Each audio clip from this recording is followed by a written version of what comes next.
这本书一共60项，每一项4句谶语，配4句宋诗，再加一幅小图，全部加起来还不到3000个字。就这么薄薄一本，被官方追杀了1000年。隋炀帝下令派人四面八方去搜书，凡是跟谶纬沾到边的，一律烧掉。被官吏检举的人可以直接处死。宋太祖一登基就下诏禁谶书，大明律白纸黑字写着私人家里收藏天文图谶这一类应禁之书，杖100。清朝把明律照抄过去，一个字没改。乾隆修四库全书，动员全国最顶尖的学者，把这一整类东西挡在门外。可为什么偏偏是这么一本被烧过、被砍过、被4个朝代轮流追杀的破书，到了2026年，你随便打开手机一查，还是有一大群人指着他说他准得可怕。更离谱的是，敬他的人自己都在偷读。宋太祖没有把它烧光，他想出了一个比烧更狠的办法。这个办法等一下会讲，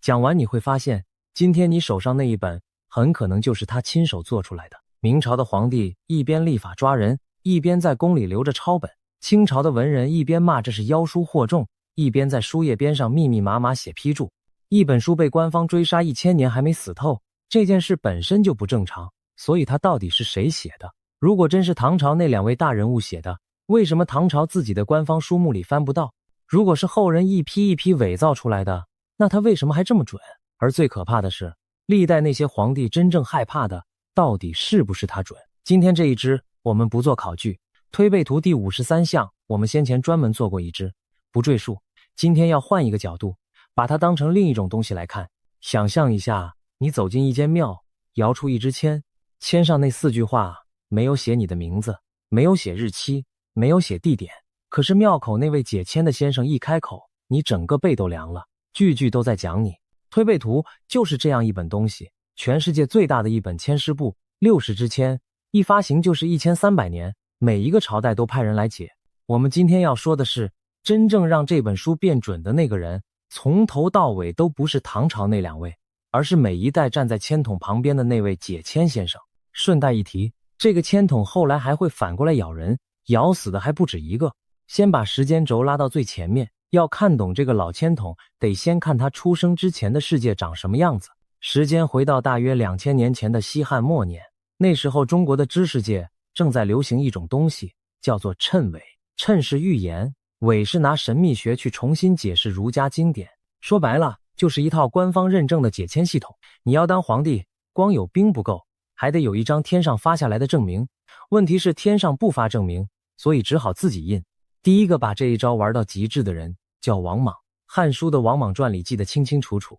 有一个叫哀章的人做了一个铜柜，里面塞了2份册书，内容是汉高祖把天下传给王莽。这个铜柜在傍晚被送进高祖庙，隔天就被人发现。王莽很快就登基了，整套流程从做假证到即位，快得像在办网路报名。这是史书里有的，不是我在讲故事。那你说这支签准不准？王莽的新朝撑了10几年就被人砍了头，准个鬼！可那又怎样？铜柜早就把龙椅推到他屁股底下了。这一招最恐怖的地方就在这里，他根本不需要准，他只需要出现在对的时间。接着轮到刘秀，《后汉书》的光武帝纪里写着，他手下的人捧出一份叫赤符符的东西，上面那句话流传到今天，叫做刘秀发兵补不到，4夷云集龙斗也，4七之际火为主。翻成白话大概是说，姓刘的那位会起兵，天下大乱，火得当家。刘秀看完就登基了。你注意到没有？这句话里有名字，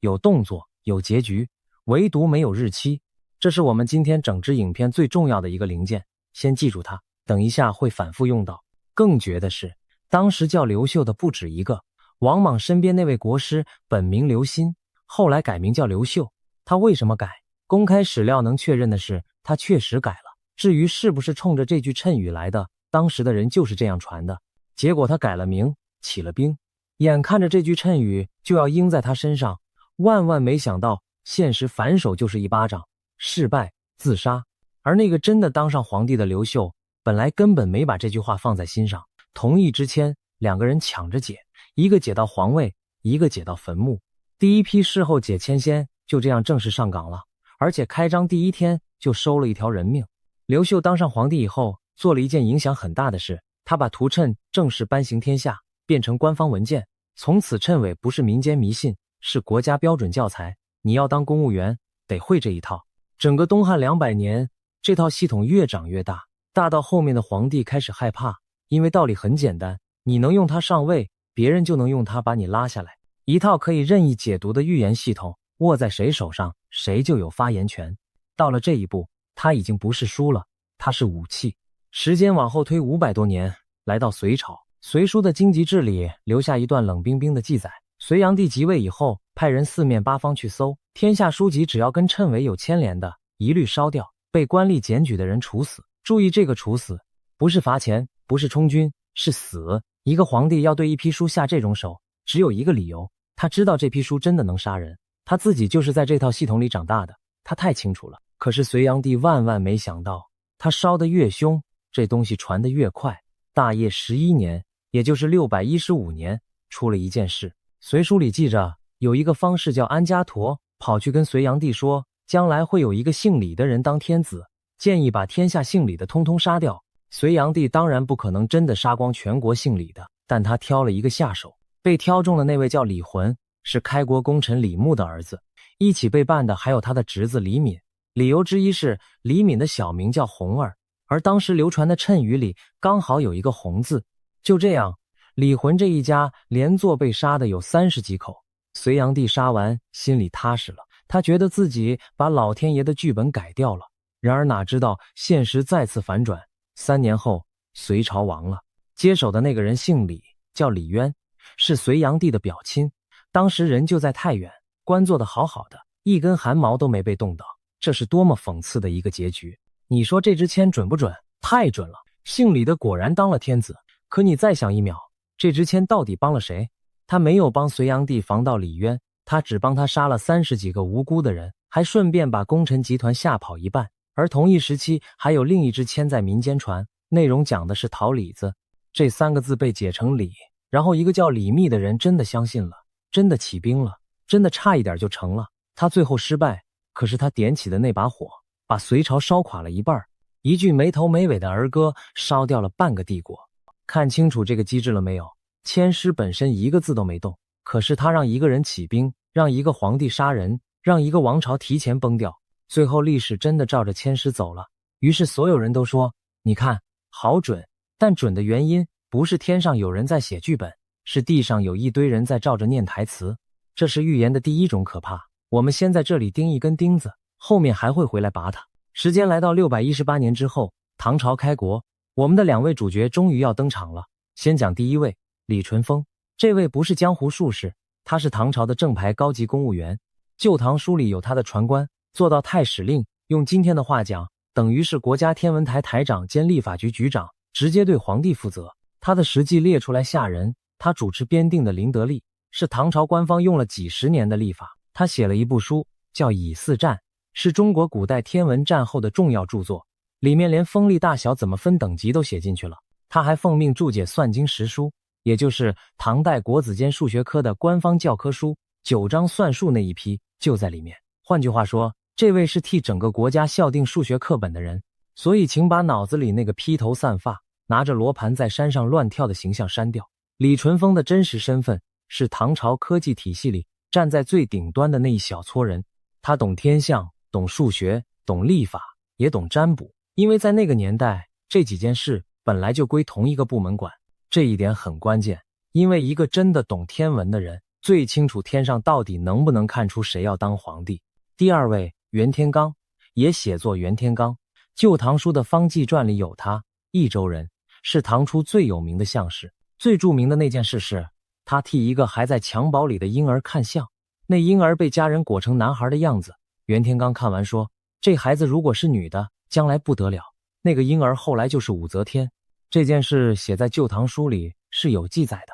至于这段记载是不是武则天上台以后才被人补得更漂亮，那是另一个问题，等一下讲。好，2位真人介绍完了，现在问一个很扫兴的问题，这2位这么有名，官方档案这么齐全，那《推背图》这本书在唐朝的官方书目里挂在谁的名下？答案是挂不上。目前公开可查的唐代官方著作目录里，李淳风名下列的是以四占那一批天文历算的东西，找不到《推背图》这3个字。把推背图跟这两个名字绑在一起的记载，大量出现的时间点要晚很多很多。还有一条更硬的线索，很少人提，唐朝自己就禁谶书，唐律书亦是唐代的官方法典，永徽年间修成，主编是长孙无忌那一批人。里面有一条规定，玄象器物、天文图书、谶书、兵书、七要历这一类东西，私人家里不得拥有，违反的人徒2年，私自学习天文的罪名一样。把这一条跟李淳风的身份摆在一起看，事情就很有趣了。李淳风是太史令，他正好是那个唯一有资格合法碰这些东西的人，而唐律规定这些东西不能流到民间去。所以请问，一个负责替国家管制天文谶书的高阶官员，会自己写一本预言未来1300年改朝换代的书，然后放出去流传吗？他要是真的写了，第一个违法的就是他自己。当然，法律归法律，权力归权力，古代高官干违法的事多得是，我不能因为有这条法律就断定他没写。可是这条法律至少告诉我们一件事，在李淳风活着的那个朝代，谶书已经是政府眼中的管制品，等级跟兵书、跟观星仪器排在一起，这种东西不是随便写着玩的。所以我要在这里给他们一个绰号，叫做挂名二人组。挂名这2个字没有恶意，我完全相信这2位是真人，是唐朝的顶尖人才，这一点没有任何争议。可是一本书挂他们的名字，跟这本书真的是他们写的，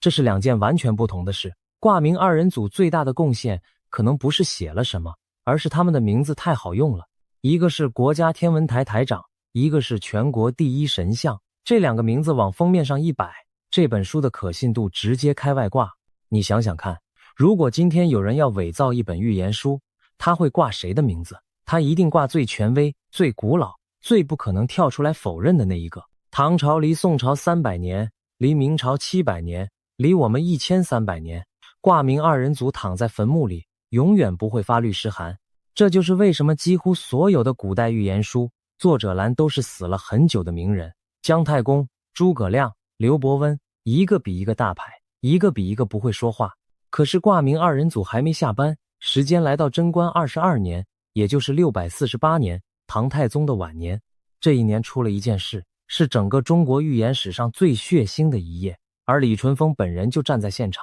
那阵子天上出现异象，太白星在大白天可以看见，太史那边的解读是3个字：女主昌。同一时间，民间开始流传一句秘技，说的是唐3世之后，女主武王代有天下，唐朝传3代之后，会有一个姓武的女人拿走天下。唐太宗听到这句话，脸绿了。接下来的事情，司马光在《资治通鉴》里写得非常详细。某一天宫里设宴，武臣们喝酒行令，玩的是每个人讲自己的小名。轮到一位叫李君宪的将军，他站起来说：“我小名叫武娘子。”全场先是笑成一团，然后皇帝的脸整个垮下来。因为这位李将军的官衔是左武卫将军，封号是武连县公，籍贯是武安，驻守的地方叫玄武门，一个大男人，小名叫武娘子，身上挂了4个武字。换成你是唐太宗，你怎么想？签诗上写着女主武王，而这位李将军浑身都是武，还自称武娘子，这不是他还能是谁？不久之后，李君宪被调离京城，接着御史上奏说他跟一个妖人私下勾结，图谋不轨。同一年，李君宪被杀，全家抄没。一个战功彪炳的将军，在沙场的箭雨里滚了半辈子都没死，最后死在自己的小名上，你说冤不冤？最精彩的一段在这里，《资治通鉴》里写着，唐太宗私下把李淳风叫来问，那句秘技真的有这回事吗？李淳风回答的大意是，臣抬头看天象，低头算历数，那个人已经在陛下的宫里了，是您的亲属，从现在算不超过30年就会君临天下，而且会把唐朝的子孙杀得差不多，征兆已经成型了。唐太宗说，那我把所有可疑的人全杀了怎么样？李淳风说，天命这种东西人挡不住，该当王的不会死，您只会多杀一堆无辜的人，而且再过30年，那个人已经老了，说不定心软一点，祸还小一些。现在您要是杀了他，老天可能再生一个年轻气盛的，到时候陛下的子孙一个都留不下来。唐太宗听完停手了。这一段对话太漂亮了，漂亮到不像真的，所以我必须在这里踩一次刹车，把话讲清楚。这段记载出自《资治通鉴》，司马光是北宋人，这本书成书在1084年，离贞观22年已经400多年。旧唐书里也记着李君宪的事，而且记着武则天当政以后，李君羡的家属跑去喊冤，武则天替他平反，恢复官爵。你看出来了吗？这个故事对谁最有利？对武则天最有利。他等于在说，我当皇帝是天上早就写好的，连唐太宗都拦不住，连李淳风都认证过。所以这里我只能讲到公开资料能确认的程度。李君羡这个人真的存在，真的在贞观22年被杀，真的在武则天手上被平反，恢复官爵。这几件事旧唐书里都写着。至于那句秘籍是不是贞观年间就一字不差的在街上传，还是在武则天当政前后才被人整理、放大，甚至补写进去，公开资料没有办法确认。谁跟你讲死，谁就是在猜。不过就算他是后人补写的，这件事反而更恐怖，不是更安全。因为它证明了一件事，预言不只可以拿来吓死人，还可以事后补进去，用来替继承事实盖章。今天我们看到的准，有多少是当年就写好的，有多少是后来补上去的？在那个没有印刷，只有抄本的年代，这个问题根本无解。讲到这里，玩个游戏，如果现在让你穿越回贞观22年，3个身份挑一个。 A 是李君羡，战功彪炳，小名武娘子。 B 是宫里那位还没发迹的才人，姓武。 C 是被皇帝半夜叫进宫问话的太史令李淳风。你选哪个？想都不用想吧。 A 那条命是白送的。 B 要熬30年还要见血。只有 C 最安全。你看，在一个全民解签的时代，最安全的位子永远是解签的那一个。这句话等一下还要再用一次。时间继续往前推，唐朝亡了，5代十国来了。这50几年是中国最乱的一段，皇帝像走马灯一样换。这种时候趁书卖得最好，道理跟台风天前面泡面被抢光是一样的。每一个想当皇帝的人都需要一张天上发的证明，每一个已经当上皇帝的人都怕别人也拿到一张。就是在这种背景下，推背图这3个字忽然开始在文献里站稳。这里我要非常小心地讲一句话，目前公开资料能确认到的程度是，把推背图当成一本具体存在的书，而且留下可查记录的主要是宋代以后的文献。至于它有没有一个唐代的原始族本，那个族本长什么样，公开资料没有办法确认。所以任何人跟你说他看过唐代原本，你要先请他把出处拿出来。好，我们的第3位主角要登场了。960年，赵匡胤在陈桥兵变，黄袍加身，建立北宋，就是宋太祖。这位一上台就碰到一个很头痛的问题，满街都是谶书，而他自己就是靠兵变上位的，他太知道这些东西能干嘛。一般皇帝的做法是什么？烧。隋炀帝烧过，烧到人头落地，结果呢，越烧越红。宋太祖看得很清楚，禁书这件事有一个致命的副作用，你越禁，人家越确定里面有料。于是他想出了一个在当时堪称降维打击的办法。南宋有一位叫岳珂的人，写了一本笔记叫《故史》。岳珂不是路人，他是岳飞的孙子。《故史》里有一条专门记这件事，讲的就是宋太祖对付谶书的办法。原文的意思是，有人建议加重查禁，宋太祖说不必多禁，正当混之耳，不用一直禁，把它搅混就好了。接下来这一手才是重点，他下令把旧本子拿来，把里面的次序全部打乱，再掺进去一堆乱写的内容，一口气做出100个版本，然后让这100个版本跟原来那一本一起在市面上流通。结果就是拿到书的人完全分不清哪一段在前，哪一段在后，哪一句是真，哪一句是假。传着传着，大家觉得这东西根本乱七八糟，也就懒得信了。这一手漂亮到什么程度？他等于在一夜之间把全国最危险的一件武器降级成了地摊上的笑话。所以我要给宋太祖一个绰号，叫做洗版皇帝。这位是有记录可查的，中国第一位大规模带风向的皇帝。他不删你的贴文，他发100篇假的把你洗掉，他不封你的账号，他注册100个一模一样的账号，让大家分不出谁是本尊。1000年前的人玩这一套，比今天的网军还熟练。洗版皇帝这一招在当下非常成功，成功到后面好几百年，没什么人再把谶书当一回事。眼看着这本破书必死无疑，然而哪知道现实再次反转。这一招在1000年后长出了一个他做梦都想不到的后果。因为从那一刻起，这本书就没有正本了。没有正本的意思是，任何人在任何时候都可以拿出一个版本说这是真的，而没有人能拿出证据说它是假的。老签筒从此变成一个永远可以往里面塞新签的签筒。你想想这有多好用。一件大事发生了，我把它写成4句朦胧的诗，抄进去，说这是古本上早就有的，谁能反驳？正本已经被洗版皇帝亲手洗掉了，也就是说，宋太祖为了杀死这本书而做的那件事，反而给了这本书一副永生的身体，这是全片第一个大反转。请记住这一段，后面所有的准源头都在这里。顺便说一下岳珂写这条笔记的时间，史成书在南宋，大约在1214年前后，离宋太祖已经200多年，所以严格讲，连洗版这件事本身，我们拿到的也是200多年后的转述，这就是古代史料的常态。我不打算装成我们什么都很确定，可以确定的是，南宋人相信这件事发生过，而且相信到把它写进笔记里，当成一个治国的漂亮案例。时间继续走，元朝建立以后，官方对这一类图谶之书同样列入禁止范围，理由跟前面每一朝一模一样。到了明朝，这件事被写成正式法条，大明律里有一条，讲的是收藏禁书跟私习天文，内容是私人家里不准收藏悬像器物、天文图谶这一类应该禁止的书，抓到杖100。杖100是什么概念？就是当众打你100大板。在明代的刑罚标准下，这已经是会打出人命的等级。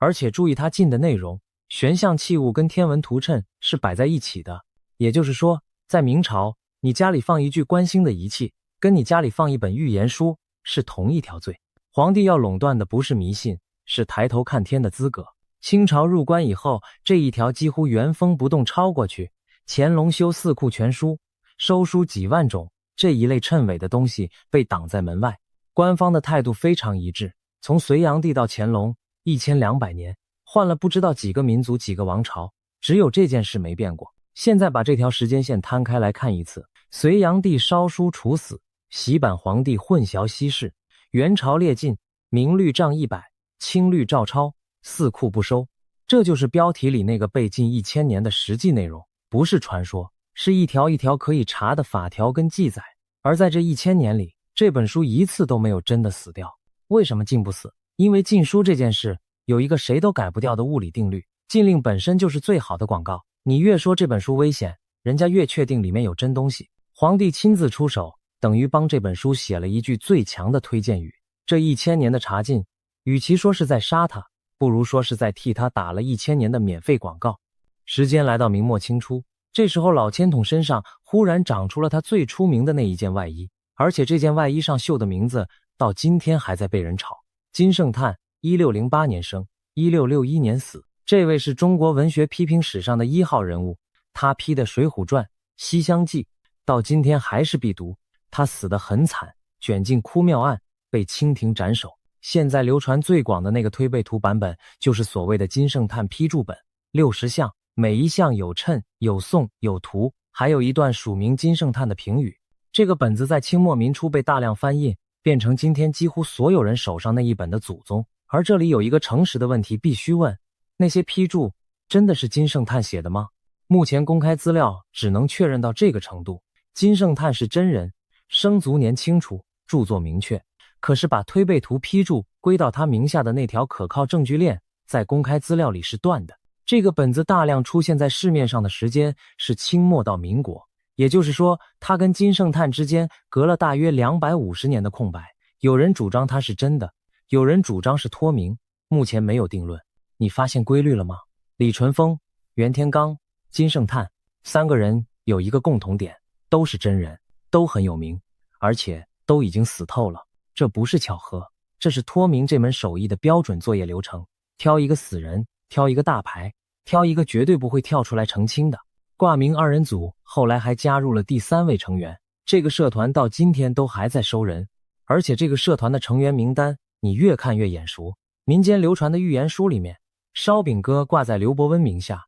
马前客挂在诸葛亮名下，乾坤万年歌挂在姜太公名下。姜太公是周朝的人，离现在3000年。这几本书有一个共同点，没有一本能在该作者活着的年代找到可靠记载。这些都是流传的说法，不是考据的结论。我先讲清楚，这不是我在挑剔，这是一整个产业的通用格式。你要卖预言，你需要3样东西：一个死掉的大牌作者，一段模糊到可以任意伸缩的文字，还有一个刚好很乱的时代。这3样凑齐，这本书就能自己活下去。不需要作者，不需要出版社，甚至不需要有人真的相信，只要有人愿意解就够了。所以有人问我，推背图到底是不是假的？我觉得这个问法本身就有点问题。它不是一本被伪造的书，它是一份被1000年来无数人共同编辑过的档案，每一代人都往里面加一点，改一点，删一点。真要说作者是这1000年本身。1911年清朝结束，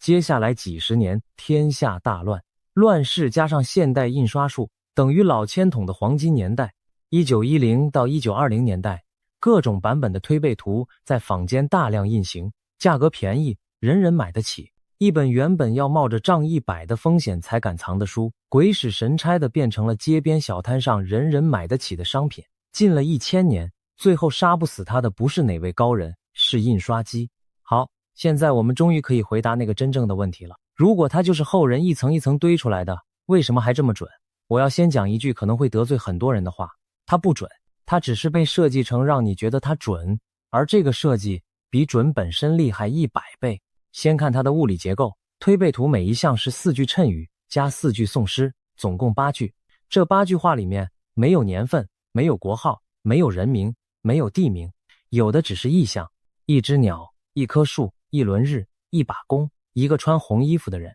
这不是写坏了，这是这门手艺的核心功法。再看一个很少人注意的细节，为什么是60项，不是50项，也不是80项？因为60是60甲子的循环数，天干10个配上地支12个，跑完一轮刚好60。这是中国人计时间的基本单位，一甲子就是60年。流传的本子里，每一项还配上一个易经的卦，60项配60卦，整整齐齐。这个设计非常聪明，它一开始就告诉你，这不是一份事件清单，这是一个循环。循环的意思是什么？意思是它天生就可以重复使用。同一项，这一代人说是讲某一场战乱，下一代人说是讲另一场，两边都不算错，因为是循环嘛。一本被设计成循环的书，永远不会过期。拿庙里的签诗来比，你马上就懂了。签诗为什么要写得那么笼统？因为同一支签，今天抽到的人在问姻缘，明天抽到的人在问诉讼，后天那个在问要不要开刀。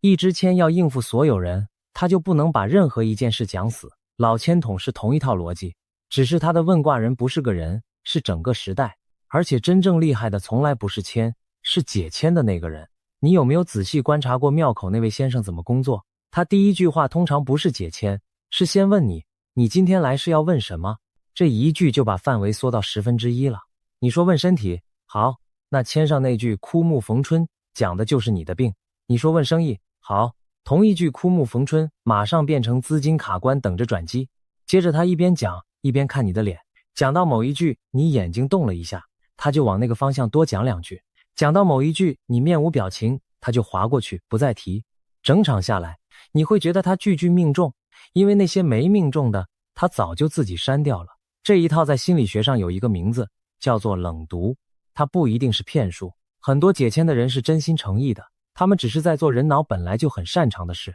现在把这一套放大1000倍，你就得到推背图。签是那60支，1000年没变过，可是解签的人换了不知道几百批，每一批都带着自己那个时代刚刚发生的事来对。他们不是在读这本书，他们是在把自己的时代写进这本书。事后解签仙的手法跟庙口那位先生一模一样，只是他解的不是你的姻缘，是整个王朝的命。第二个功法叫拆字，中文是全世界最适合玩这一套的文字，因为汉字可以拆。举个大家最熟的例子，18字合起来是礼，这在古代谶语里是标准配备。同一个道理，一个字可以拆成2-3个部件，2、3个部件又可以重新组成别的字。一句4个字的谶语，光是拆字这一项能生出来的读法就是几十种起跳。这一招到底有多万能？举一个现成的例子你就懂了。一个日字可以解成太阳，可以解成日本，可以解成时间，可以解成某个名字里的一个部件，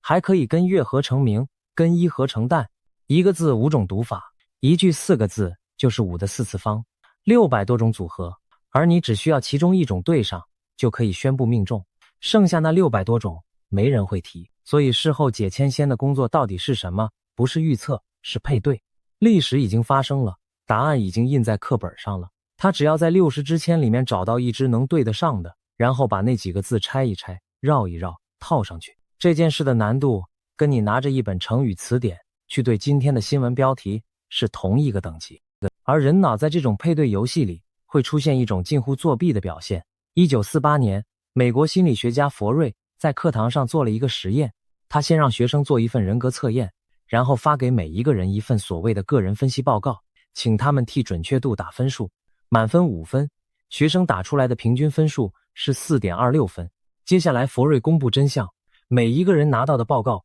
一字不差，全部一模一样。那些句子是他从星座书上东拼西凑来的，写的是你有时候外向，有时候内向，你希望被人喜欢，却又对自己很严格，你有很多潜力还没发挥出来。这种放到任何人身上都成立的句子，被39个学生一致认证为精准地描述了我。 4.26 分，这是什么概念？一份从星座书上东拼西凑出来的罐头文字，在满分5分的量表上被全班盖了一个几乎满分的准字。这个现象后来被叫做巴纳姆效应。巴纳姆效应解释了一半，它告诉我们，只要句子够模糊，人会自己动手把它补完，而且补完之后还会觉得是对方写的准。可是推背图讲的是历史大事，不是讲个性，所以我们还需要第二个零件。1975年，心理学家费雪霍夫发表了一项研究，讲的是后见之明偏误。他的做法很简单，给受试者看一段历史情境，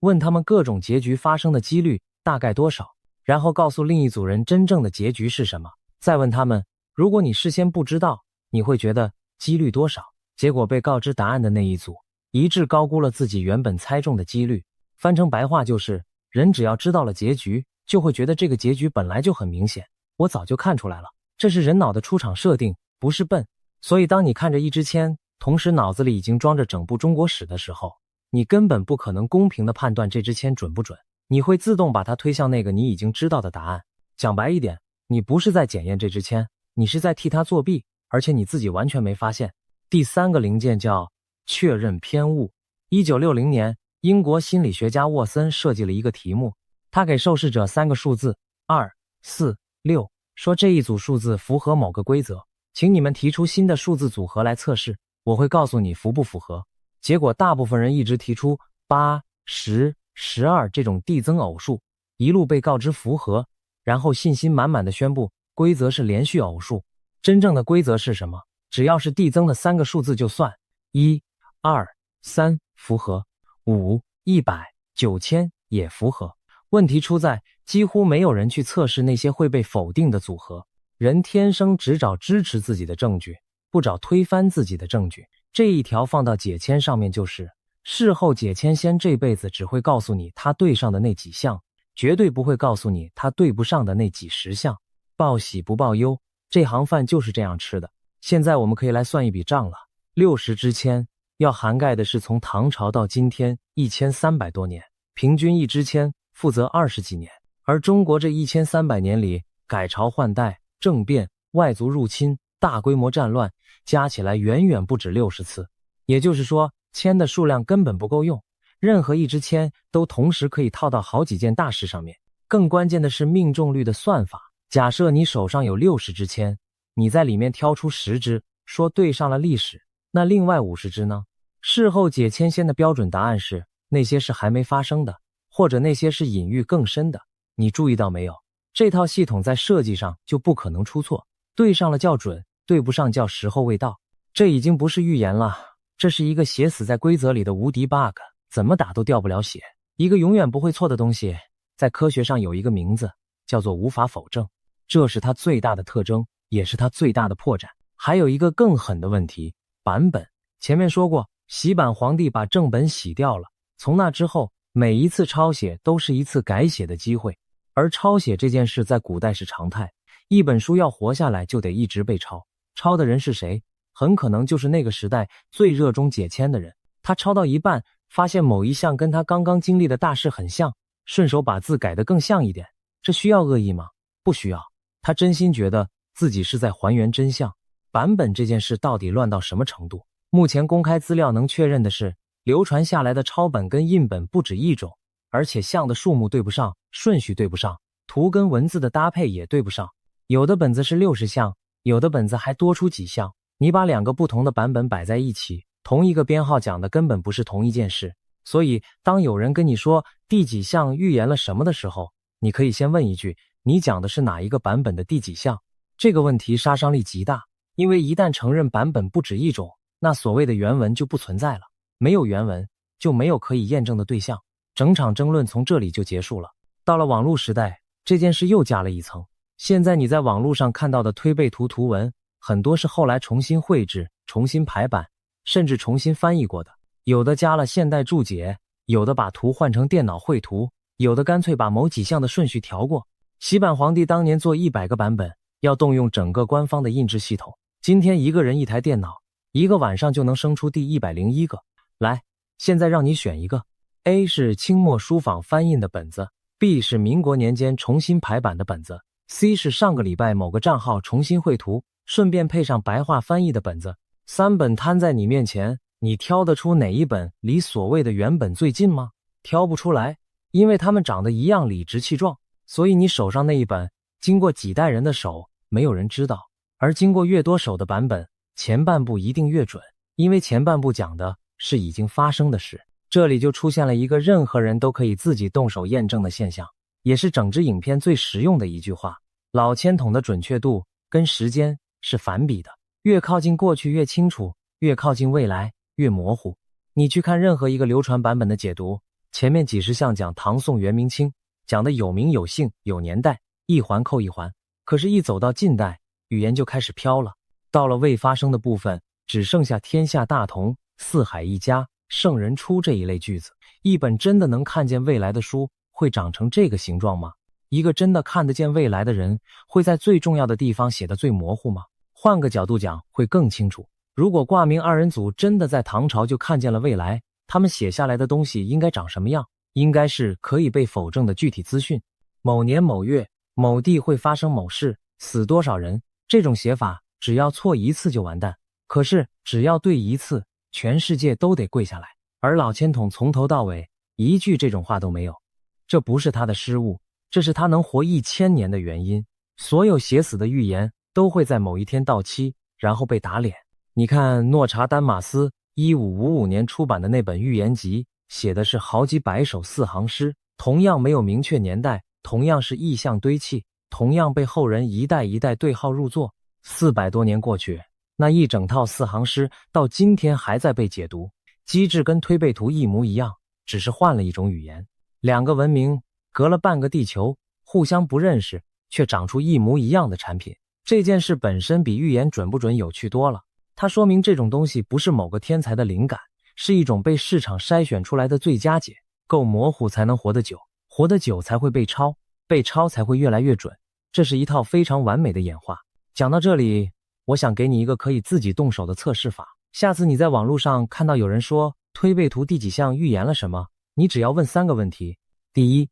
这件事是已经发生的还是还没发生的？第二，原文那8句话里面有没有任何一个字直接指向这件事，还是全部靠解读？第三，同一项在别的版本里长得一样吗？3个问题问下去，通常撑不过第一个。好，现在我们要回到标题后半段那句话了。真正可怕的不是预言本身，那可怕的到底是什么？我们把前面那些死人排一排，隋朝李浑一家30几口，死在一句没头没尾的谶语上；唐朝李君羡死在自己的小名跟4个武字上。这2批人有一个共同点，他们不是被预言杀死的，他们是被相信预言的人杀死的。再看那些皇帝，隋炀帝烧书处死，洗版皇帝做出100个假版本，明太祖立法杖100，这些人手上握着全国最强的军队、最完整的官僚体系、最厉害的情报网，他们会怕一本诗集？他们当然不怕一本诗集，他们怕的是这本诗集会变成别人手上的一面旗子。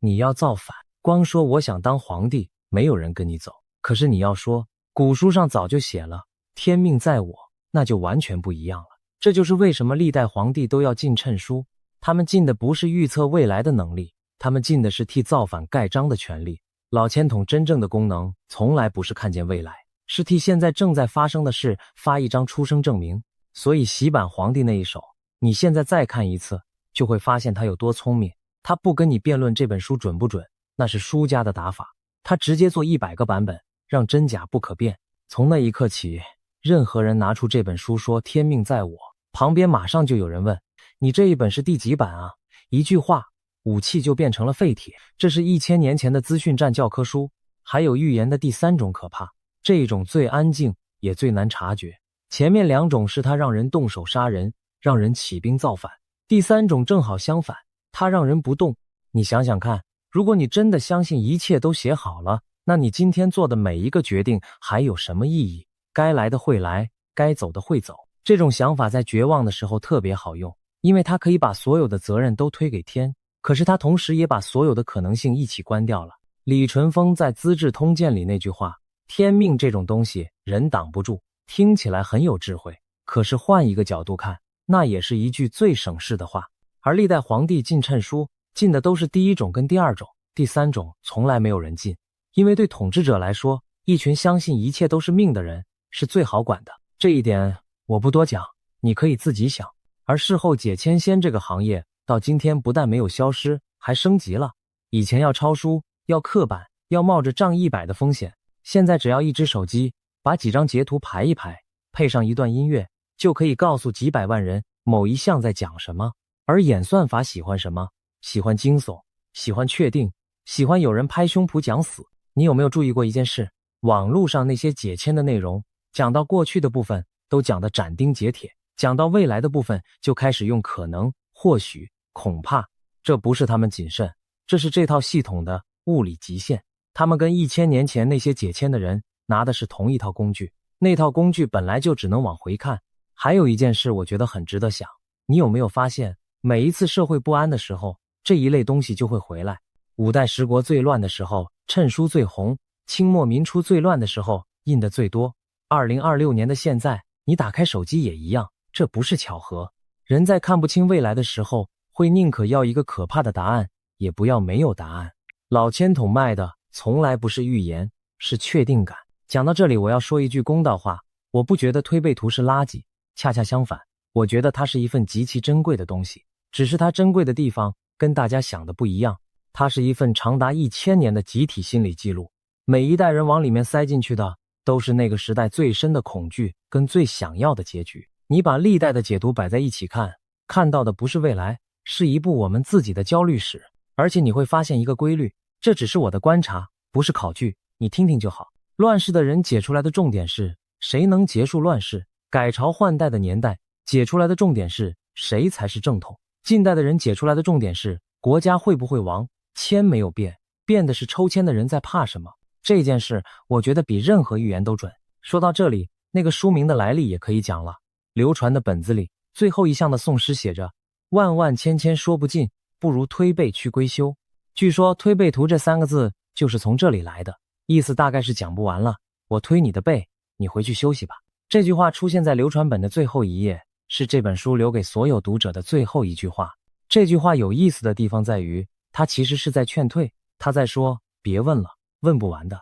回家吧。一本被说成能看见未来的书，最后一句话居然是叫你不要再看了。到底是谁在劝谁？是挂名2人组在劝读者，还是某一代抄书的人抄到最后自己也累了？这个问题公开资料一样答不出来。为什么？不知，真的不知道。最后我们把这条时间轴走完，从2000年前那个半夜被送进庙里的铜匮，到赤伏符，到桃李子，到女主武王，到洗版皇帝的100个版本，到大明律的账100，到清末街边小摊上的翻印本，再到今天你手机里那段配着音乐的解说。2000年了，签诗换了无数个版本，可是解签的那个人永远站在同一个位子上。所以推背图到底准不准？我的看法是，它准得不得了，只是它准的不是未来，是我们。它非常精准地测出了每一个时代的人最怕什么，最想要什么，最愿意相信什么。1000年来，它被烧过，被洗过，被改过，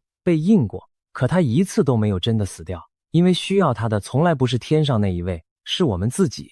至于未来会怎么样，60支签里剩下的那几支写的是圣人出，天下一家，你可以解成任何东西，我也可以。而我有点怀疑，1000年后如果还有人在，他们大概会拿着今天某一段影片的截图，很认真地说，你看2026年那个人早就讲过了，到那个时候我大概也已经是一个绝对不会跳出来澄清的名字了，刚好符合挂名的资格。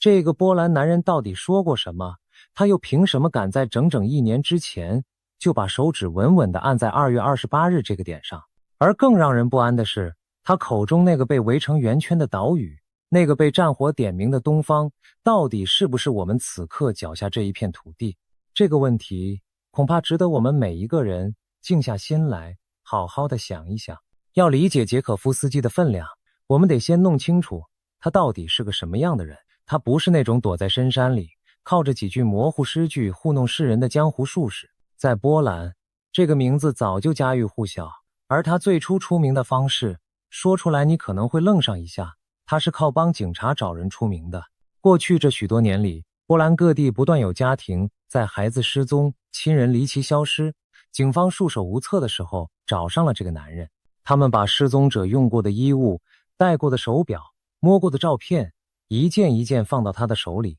他闭上眼睛，用手指轻轻抚摸，然后开始描述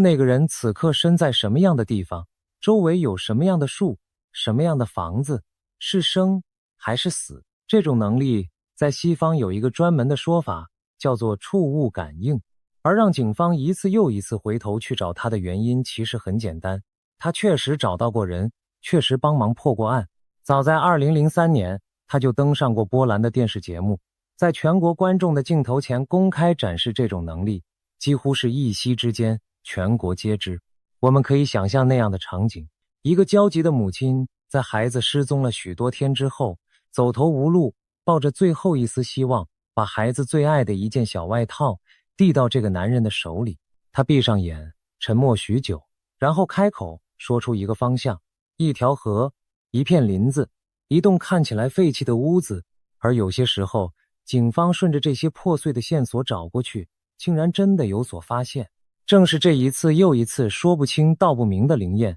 让这个原本平凡的波兰人一步一步变成了整个国家都在议论的传奇。当然，波兰当地的媒体也不是全都买账，有不少人质疑他，说他不过是运气好，说他把话讲得够模糊，怎么解释都对。这些质疑其实都很有道理，我们待会儿还会仔细的聊。但无论如何，一个能让警方愿意反复求助的人，总归不是一个彻头彻尾的骗子那么简单。关于他找人的能力，波兰当地曾经流传着许多让人津津乐道的故事。据说有那么一回，一个人在山林里失踪了很久，搜救队翻遍了每一个角落，却始终一无所获。眼看着就要放弃，家属走投无路，找到了捷可夫斯基。他握着失踪者的一件遗物，闭眼沉思了许久，然后说出了一个方向，一个特征，甚至描述了附近的地貌。搜救队将信将疑地顺着他指的路走过去，最后竟然真的在那个大致的范围里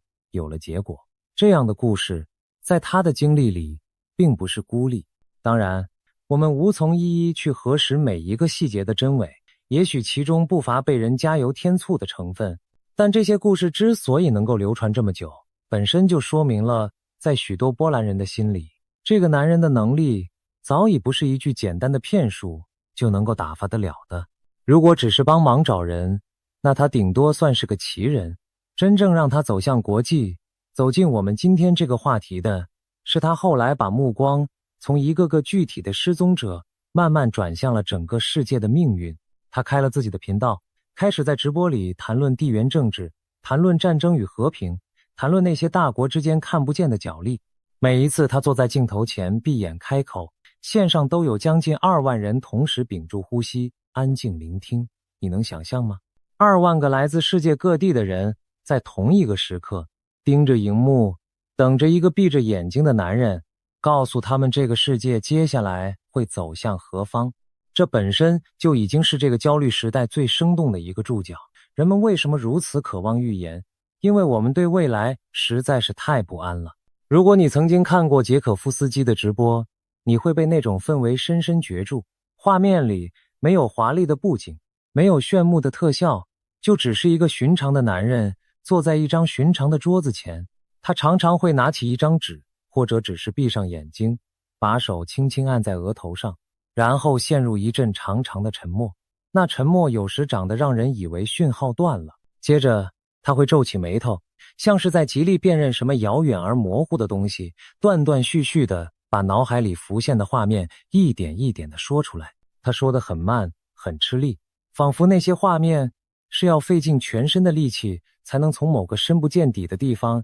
一寸一寸地打捞上来。正是这种笨拙而真诚的姿态，让成千上万的人愿意相信，他所看见的也许真的不是他自己凭空编造出来的。真也好，假也罢，这种近乎朴拙的表达本身就构成了一种难以言喻的说服力。那么他到底说中过什么？他曾经说过川普会赢得大选，后来川普真的重返了白宫。他曾经说过这个世界上会爆发2场区域性的战争，其中一场会逐渐失控，像野火一样蔓延，最后烧向整个欧洲。当我们回头看看这几年，看看那一片始终没有平息的东欧土地，那一场拖了又拖，始终看不到尽头的战事，你会不会觉得这句话竟然有几分道理？他也曾经把目光投向中东，那一片火药味最浓的土地。而这几年，中东的上空确实一次又一次升起了浓烟，冲突像是被人按下了加速键，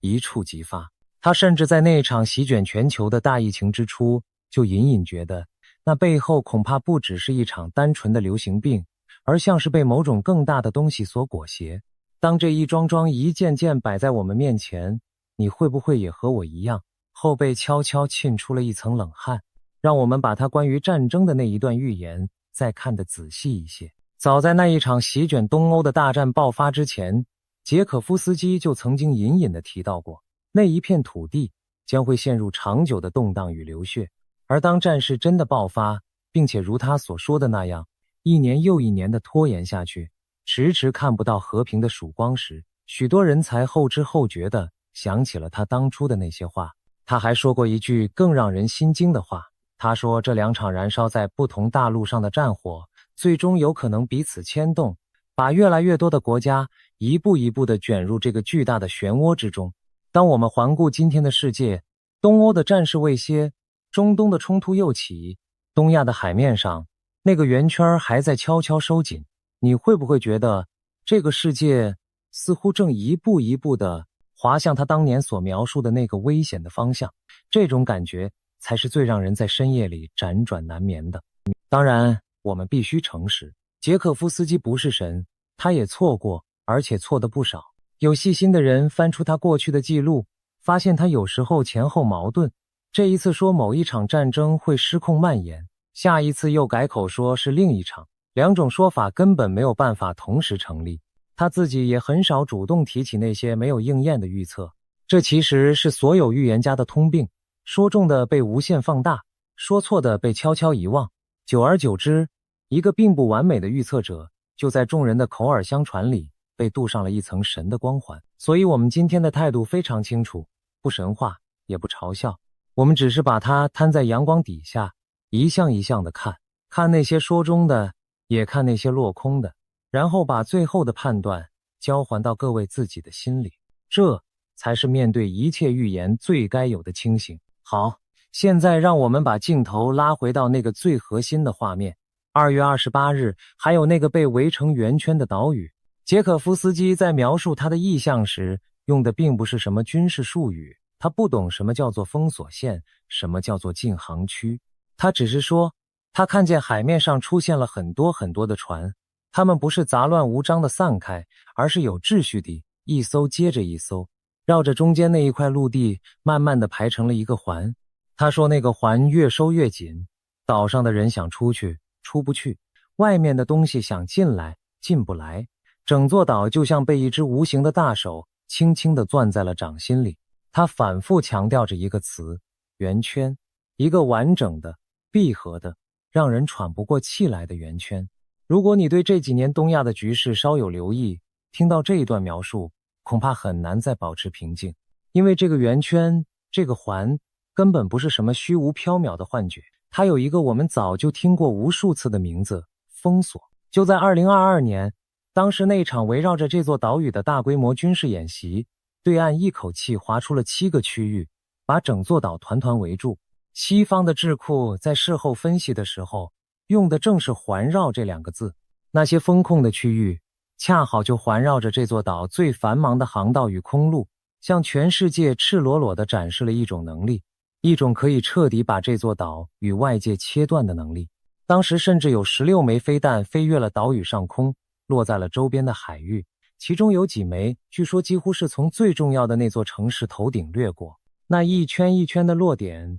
在地图上连起来，不就是捷可夫斯基口中那个越收越紧的环吗？而更让人不寒而栗的是，这样的演习并不是只有那一次，此后的这几年，类似的绕岛施压一次接着一次，规模一次比一次大，来的一次比一次频繁。那些军舰，那些战机，那些一批又一批越过中线的身影，早就把当年那种偶尔为之的震撼变成了一种近乎日常的新常态。温水煮青蛙，说的就是这个道理。当一件原本会让所有人心惊胆战的事开始一遍又一遍的上演，我们的神经就在不知不觉间被一点一点的磨钝了。捷可夫斯基看见的那个圆圈，也许并不是某一个具体的日子，而是这整整几年一圈一圈慢慢收紧的整个过程。我们得把这件事讲得更透一点，因为这正是整个预言最让人脊背发凉的地方。研究兵棋推演的专家们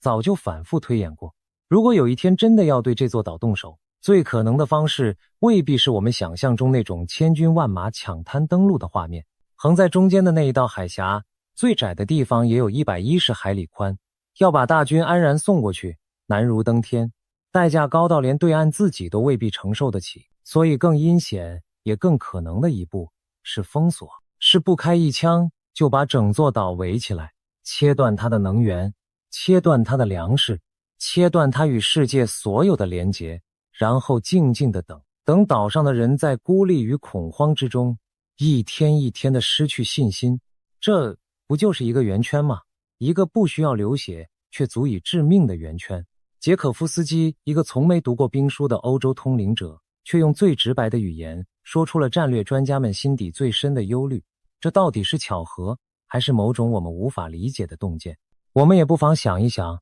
为什么捷可夫斯基偏偏用了圆圈这个意象，而不是别的什么？圆，在人类几乎所有的文化里，都是一个充满力量的符号。它代表着完整，代表着闭合，代表着一种无始无终、无处可逃的宿命感。当一个东西被画成了一个圆，就意味着它被彻底的包裹，被完全的隔绝，再也找不到任何一个缺口。捷可夫斯基或许并不是刻意选择了这个词，可正是这个从他潜意识里自然浮现出来的意象，精准地传递出了那种令人窒息的绝望。一条线可以绕过，一堵墙可以翻越，可一个完整的圆圈却让人彻底断了念想。也许这正是这一则意象之所以如此深入人心的原因。它击中的不只是我们对战争的恐惧，更是我们对于被困、被隔绝、被命运牢牢攥在手心里的那一种最原始的不安。让我们把这座岛的处境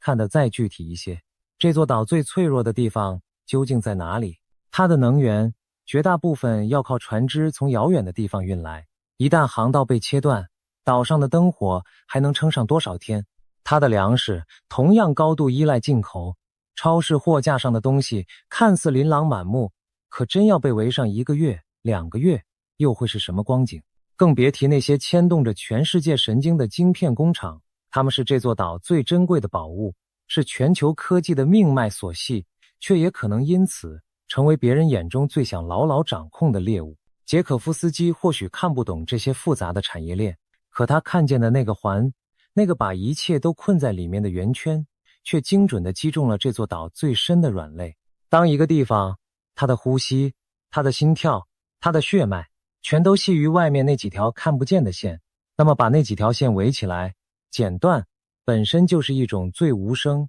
也最致命的攻击。还有一个很多人都忽略的细节，在这座岛与世界相连的不只是海面上的航道，还有沉睡在深海底下的那一根根海底电缆。我们每一次的通话，每一封邮件，每一笔交易，其实都是靠着这些看不见的电缆在海底默默地传递。而这些电缆恰恰是最脆弱，也最容易被神不知鬼不觉地破坏的环节。近几年，这座岛周边的海域就不止一次传出电缆莫名中断的消息。你可以想象那样一种场景吗？在那个圆圈慢慢收紧的同时，岛上的人们忽然发现自己不仅出不去，连对外的声音都一点一点地变得微弱。最后陷入一种与世隔绝的寂静。这种寂静或许比任何炮火都更让人恐惧。让我们试着闭上眼睛，想象一下，如果那个圆圈真的收紧到了极致，我们的日常会变成什么模样？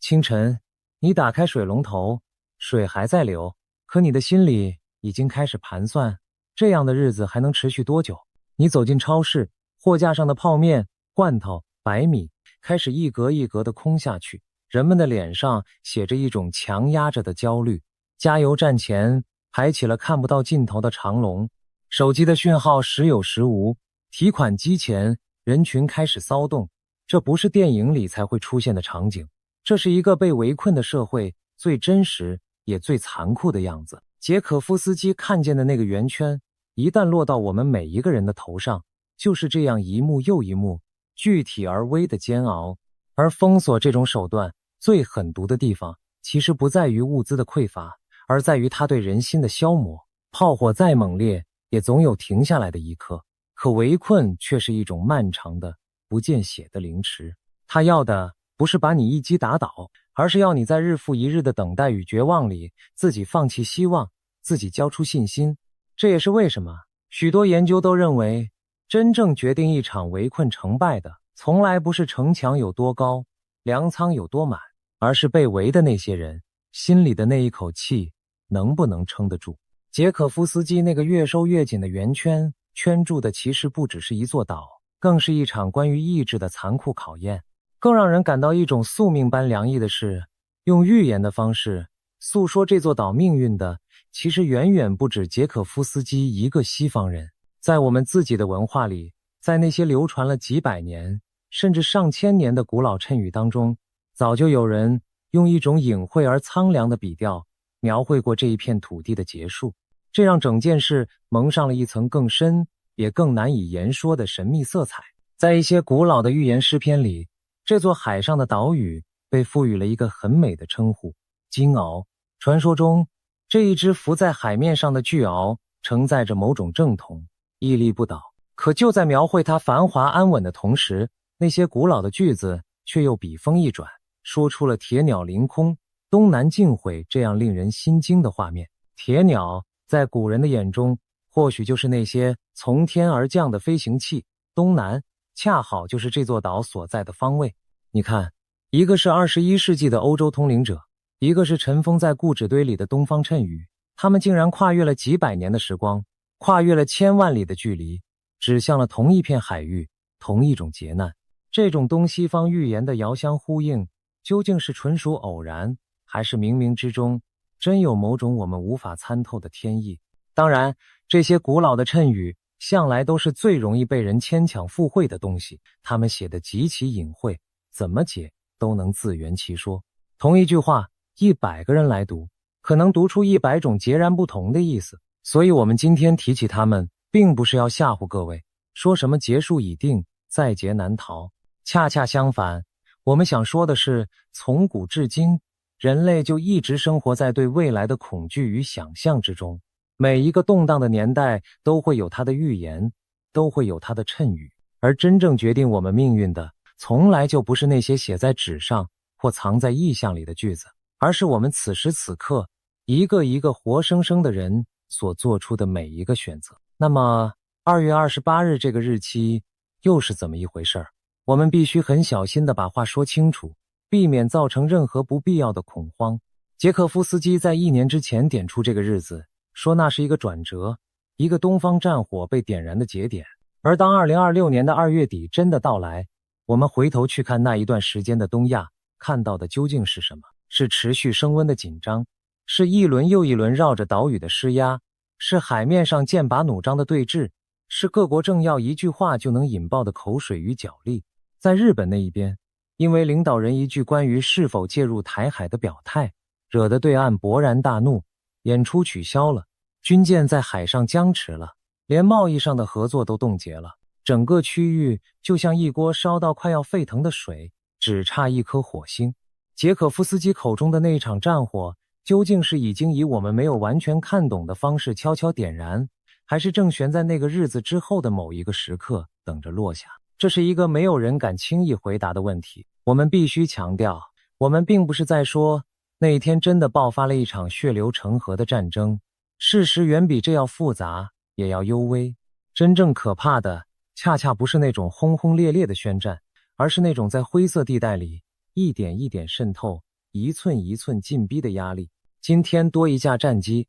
明天多一艘军舰，后天多一次演习，每一步单独看都还不至于让人拉响警报。可当你把这几年的一切连起来，你会惊觉那个圆圈其实一直都在悄悄地收紧。捷可夫斯基所说的开战，也许指的并不是炮火连天的那一刻，而是这种无声压力开始质变的那一个节点。而那个节点是不是就落在他所说的那个日子前后，恐怕只有时间才能给我们最终的答案。说起来，一个日期本来只是日历上一个寻常的数字，可一旦它被和某种灾难联系在了一起，它就有了一种沉甸甸的分量。想想看，当2026年的2月一天一天地逼近那个28号，那些听过捷可夫斯基预言的人心里会是一种什么样的滋味？每过一天，那一份不安就多添一分。而当那一天终于到来，又终于过去，无论究竟发生了什么，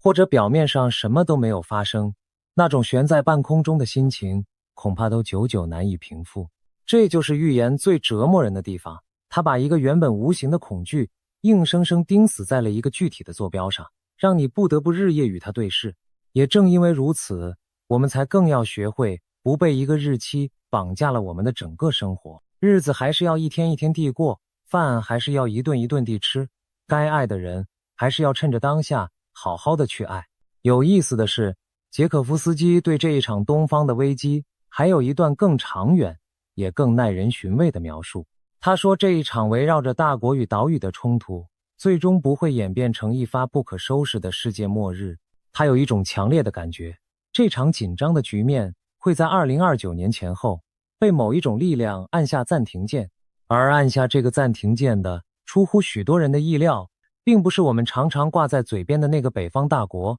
而是东方那个巨人，是那个东方大国自己。这一段话你若细细去品味，会发现它藏着一层很深的意思。它似乎在暗示，真正掌握着这一整盘棋局节奏的，从头到尾都是那个东方巨人。他想收紧圆圈的时候，圆圈就收紧；他想按下暂停的时候，全世界都得跟着停下来。这种对局势主导权的判断，竟然和许多严肃的地缘政治分析不谋而合。这一点特别值得我们深思。在很多人的直觉里，战争的爆发与否取决于很多外部的因素，取决于别的国家愿不愿意介入，取决于这座岛自己能不能守住。可捷可夫斯基的意象却在提醒我们，也许这一切的钥匙从一开始就握在那一方的手里。要不要收紧圆圈，什么时候收紧，收到什么程度，什么时候又松开，全都是一种主动的选择，一种精密的算计。如果真是这样，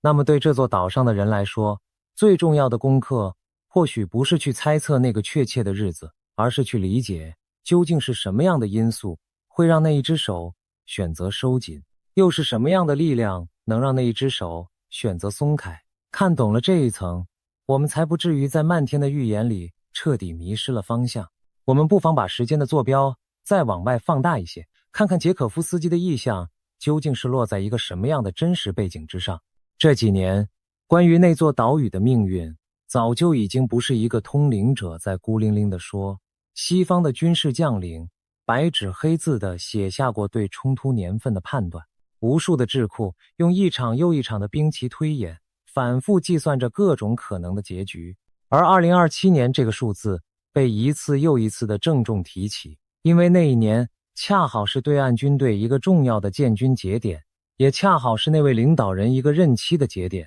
在这样一个敏感的年份前后，任何的风吹草动都会被放到放大镜底下细看。捷可夫斯基把战火的火苗点在2026年，把暂停键按在2029年，恰好就把那个最敏感的2027年稳稳地包在了中间。这又是巧合吗？当一个欧洲通灵者的时间表和最顶尖的军事沙盘如此严丝合缝，我们还能轻松地一笑置之吗？而在那位东方领导人的口中，统一这座岛从来就是一件被反复提起，被称为必然的大事。在他一次又一次的公开讲话里，这几乎是一种不容置疑的意志。与此同时，那个东方大国自己也并非全无隐忧，经济的增长不再像从前那样一路高歌，内部的种种压力也在暗处悄悄累积。有一种声音认为，恰恰是这种内部的压力，反而可能让外部的冒险变得更有诱惑力。当一个庞大的机器在内部遇到了难以化解的难题，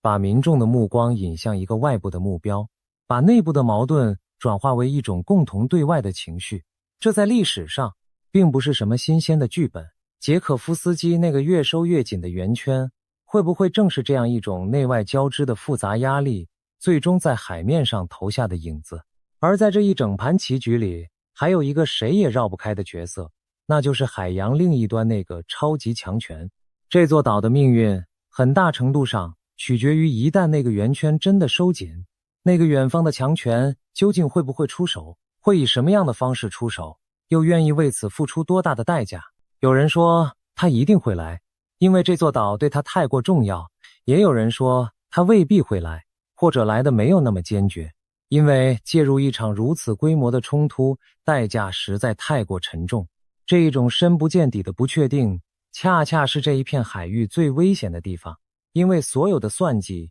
所有的冒险，都建立在对这一个问题的猜测之上。而捷可夫斯基的意象并没有告诉我们这个问题的答案，他只看见了那个收紧的圆圈，却没有看清圆圈之外那一双犹豫的手最终会不会伸过来。或许有人会问，为什么偏偏是这几年，这一种山雨欲来的紧张感变得如此的浓烈？其实这并不是某一个人、某一件事单独造成的，而是无数个因素在同一个时间点上恰好交织在了一起。是那个东方大国在经济与内政上累积了越来越大的压力，是那位领导人的任期正走到一个关键的节点，是周边的国家因为种种的表态让气氛变得越发紧绷，是远方的强权正被别处的战火牵扯着宝贵的精力。所有这些线索像是无数条溪流，在2026年这个当口汇聚成了一股汹涌的暗潮。捷可夫斯基或许无法向我们解释这些复杂的因果，但他那个关于2月、关于圆圈的意象，却恰好落在了这一股暗潮最湍急的地方。这究竟是通灵者的直觉，还是时代的巧合？我们每一个人的心里，恐怕都会有一把自己的尺。说到这里，我们必须停下来，问自己一个更根本的问题：为什么？为什么一个欧洲人的意象会和地球另一端这座岛屿的命运缠绕得如此之深？为什么一个靠帮警察找人起家的通灵者说出来的画面会和最顶尖的战略沙盘重叠得如此精准？有一种解释是，这一切纯属巧合。这个世界上每一天都有无数人在做着无数的预言，总会有那么几个会碰巧和现实对上。我们的大脑天生就喜欢在杂乱的讯息里寻找规律，找到了就惊呼神准，找不到的早就被我们自动的忽略掉了。这种解释，冷静、理性，也很可能就是真相的全部。可是还有另外一种解释，一种让我们在深夜里不太敢去细想的解释，那就是也许在我们看不见的地方，这个世界的走向早已被写下了某一种剧本，而某些特殊的人，某些像捷可夫斯基这样的人，只是恰好拥有了一双能够提前偷看几页剧本的眼睛。如果真的是这样，那我们此刻所经历的一切紧张与不安，那座岛屿上空盘旋的阴影，就不是偶然，而是某种早已注定的必然。哪一种解释更让你心安，哪一种又更让你害怕？这恐怕永远没有一个标准答案。而正是这种说不清道不明的悬而未决，才让这一类预言拥有了如此摄人心魄的力量。让我们再回到捷可夫斯基本人身上，很多人都好奇他到底是怎么看见这些画面的。根据他自己的描述，那并不是一部清晰流畅的电影，更多的时候是一些破碎的画面，一些强烈的情绪，一些他自己也未必完全能理解的符号，像潮水一样涌进他的脑海。他看见一个圆圈，却未必知道那个圆圈叫做封锁。他感觉到2月的寒冷与肃杀，却未必能说清那背后具体的军事部署。他就像一台老旧的收音机，接收到了来自远方的讯号，却要用自己有限的词汇，努力地把那些杂讯翻译成人们能听懂的话。这也正是所有预言最吊诡的地方，他们往往在事情发生之前，模糊的让人无法采取任何行动，却又在事情发生之后，清晰的让人毛骨悚然。我们永远是在回过头去看的时候，才惊觉原来一切早有预兆。也正因为如此，我们才更不该把预言当成一份精确的行动指南，它更像是一种氛围的预报，一种情绪的警讯。它告诉你，远方有一场风暴正在酝酿，却没有办法告诉你那场风暴会在哪一分哪一秒落在哪一条街的哪一个屋檐。如果我们把一个模糊的意象硬生生解读成一份精确到某年某月某日的时刻表，然后据此去做出人生的重大决定，那我们就把预言的性质彻底搞错了。捷可夫斯基能看见那个圆圈已经足够让人震撼，但那个圆圈究竟会不会真的闭合，什么时候闭合，这其中还有太多连他自己都无法把握的变数。那么面对这样一个预言，我们这些活在当下活在这片土地上的普通人到底该怎么办？是该立刻收拾行囊赶紧逃离，还是该闭上眼睛假装什么都没有听见？我想这两种都不是最好的答案，恐慌无济于事。因为如果真的有那样一个圆圈在慢慢收紧，慌乱只会让我们更早地失去判断，而完全的漠视也同样危险，因为它会让我们在真正的变化来临时措手不及。真正成熟的态度也许是既不轻信也不轻忽。我们把预言当成一面镜子，一个提醒我们去关注那些真实存在的风险，去思考万一那一天真的到来，我们手里究竟还握着哪些选择？我们的家人，我们的积蓄，我们的退路，是不是都已经做过了最坏的打算？这不是迷信，这是一种清醒，一种对自己也对家人负责的清醒。说到底，我们为什么会对这样一个遥远的波兰男人如此地在意？为什么一则关于圆圈的意象能让这么多人辗转难眠？我想那是因为在每一个人的内心深处都藏着一份对未知的深深恐惧。我们害怕失去，害怕变故，害怕那些我们拼尽全力守护的一切会在某一个猝不及防的清晨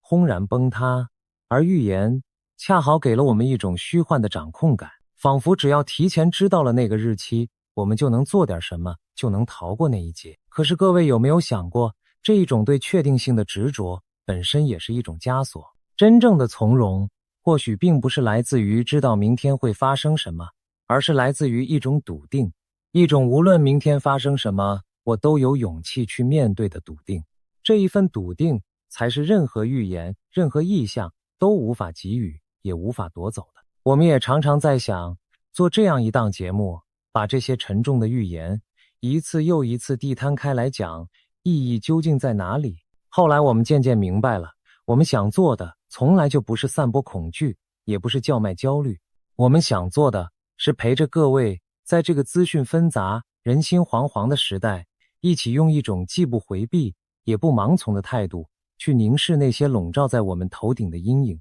凝视它，理解它，然后放下对它过度的恐惧，转过身，把更多的温柔与力气留给我们眼前那些真正重要的人和事。这才是我们每一次坐在镜头前娓娓道来的最深的初衷。我们也要格外警惕另外一种声音，每当这一类预言流传开来，总会有人趁机贩卖焦虑，把恐惧变成生意，怂恿大家去做出一些冲动的决定。他们会告诉你，快把房子卖了，快把钱换成某种东西，快听他的话做这做那，仿佛只有跟着他走才能在那个圆圈里活下来。可各位一定要记得，真正关心这片土地的人从来不会用恐吓去让你乱了方寸，他们会告诉你，看清风险是为了更好的生活，而不是为了活在惶惶不可终日的阴影里。捷可夫斯基自己也说过类似的话，他描述异象并不是为了吓唬谁，而是希望人们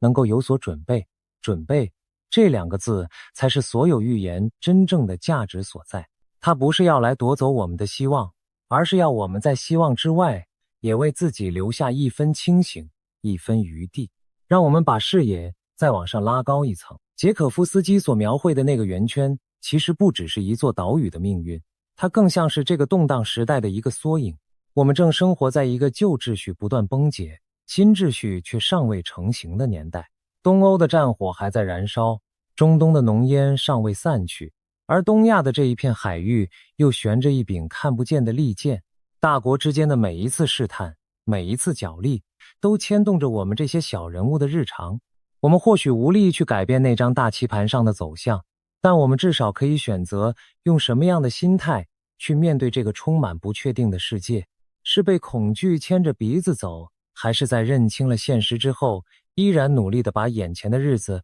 一天一天过好？这种选择的自由，才是任何预言都夺不走的东西。有人问，既然捷可夫斯基连2月28日都能说中，那接下来会发生什么？我们是不是就该全盘相信他后面说的每一句话？这里我必须再一次提醒各位，说中一次，并不代表永远说中。在命理与意象的世界里，最危险的，恰恰就是那种因为一次灵验，就把一个人捧上神坛，从此对他言听计从的心态。捷可夫斯基自己都会出错，都会前后矛盾，我们又怎么能够把自己人生的方向盘完全交到一个远方陌生人的意象手里？听可以，信要慎重，而行动更要建立在对真实世界的判断之上，而不是建立在对一个预言的盲从之上。真正的智慧是把别人的话当成参考，却始终让自己的脑子保持着独立思考的温度。那个圆圈，如果我们换一个角度去看，其实也未必只有绝望。历史一次又一次地告诉我们，最黑暗的预言往往也蕴藏着一种奇特的力量，那就是警醒。多少次正是因为人们提前预见了危险，才拼尽全力去避免它，最后让那个可怕的预言变成了一张没有兑现的空头支票。你有没有想过，一个成真的末日预言和一个落空的末日预言，哪一个才是我们真正应该期待的？答案再明显不过。如果捷可夫斯基的意象能让更多的人开始认真思考和平的可贵，开始珍惜此刻还能安稳度过的每一天，开始为最坏的情况默默做好准备，那么即使这个预言最终落空了，他也算是完成了他最善良的使命。一个没有应验的末日预言，永远是这个世界最美好的结局。我们宁愿他这一次错得彻彻底底。我们还必须明白一件事，那个圆圈一旦真的收紧，痛的绝不只是这一座岛，这一片小小的海域牵动的是整个世界的神经。这座岛上生产的那些小小的晶片，早已渗透进了地球上每一个角落。你手里的手机，你开的车，你家里的电器，医院里的仪器，工厂里的机器，它们的背后几乎都有它的影子。一旦这里的供应被切断，全球的科技产业会在瞬间陷入一场前所未有的混乱，物价会飞涨，工厂会停摆，无数人的生计会受到牵连。所以说，这座岛的安危从来就不只是他一家的事，而是关乎全人类福祉的一件大事。也正因为如此，这个圆圈能不能收紧，其实也牵扯着这个世界上太多方的利益与角力。而这种盘根错节的牵制，反过来竟也成了维系这一片海域脆弱和平的一种微妙而重要的平衡。说到这里，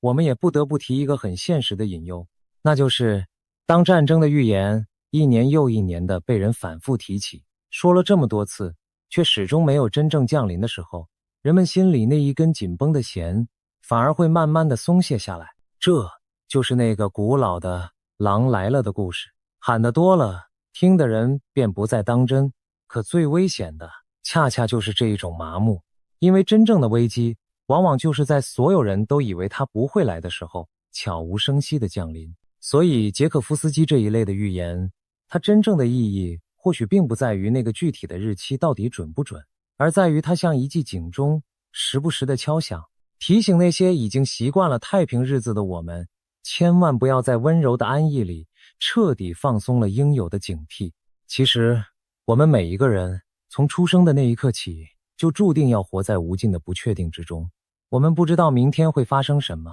不知道意外和明天究竟哪一个会先来。从这个角度看，捷可夫斯基口中那个关于岛屿的圆圈和我们每一个人生命里那些无法预知的风险，本质上并没有什么不同。真正的智慧从来就不是去妄想消除所有的不确定，那根本是不可能的。真正的智慧是学会与不确定和平共处，是在明知道明天充满变数的情况下，依然能够踏踏实实的把今天过好。这或许才是所有寓言最想要教会我们的一课。我知道，听到这里，一定还有不少理性的朋友，心里是充满怀疑的。你们会想，这不过就是又一个哗众取宠的寓言，又一次贩卖焦虑的表演罢了。我想说，你们的这一份怀疑非常宝贵，请一定要好好守住它。在这个资讯爆炸、真假难辨的时代，保有一份清醒的怀疑，比轻易的相信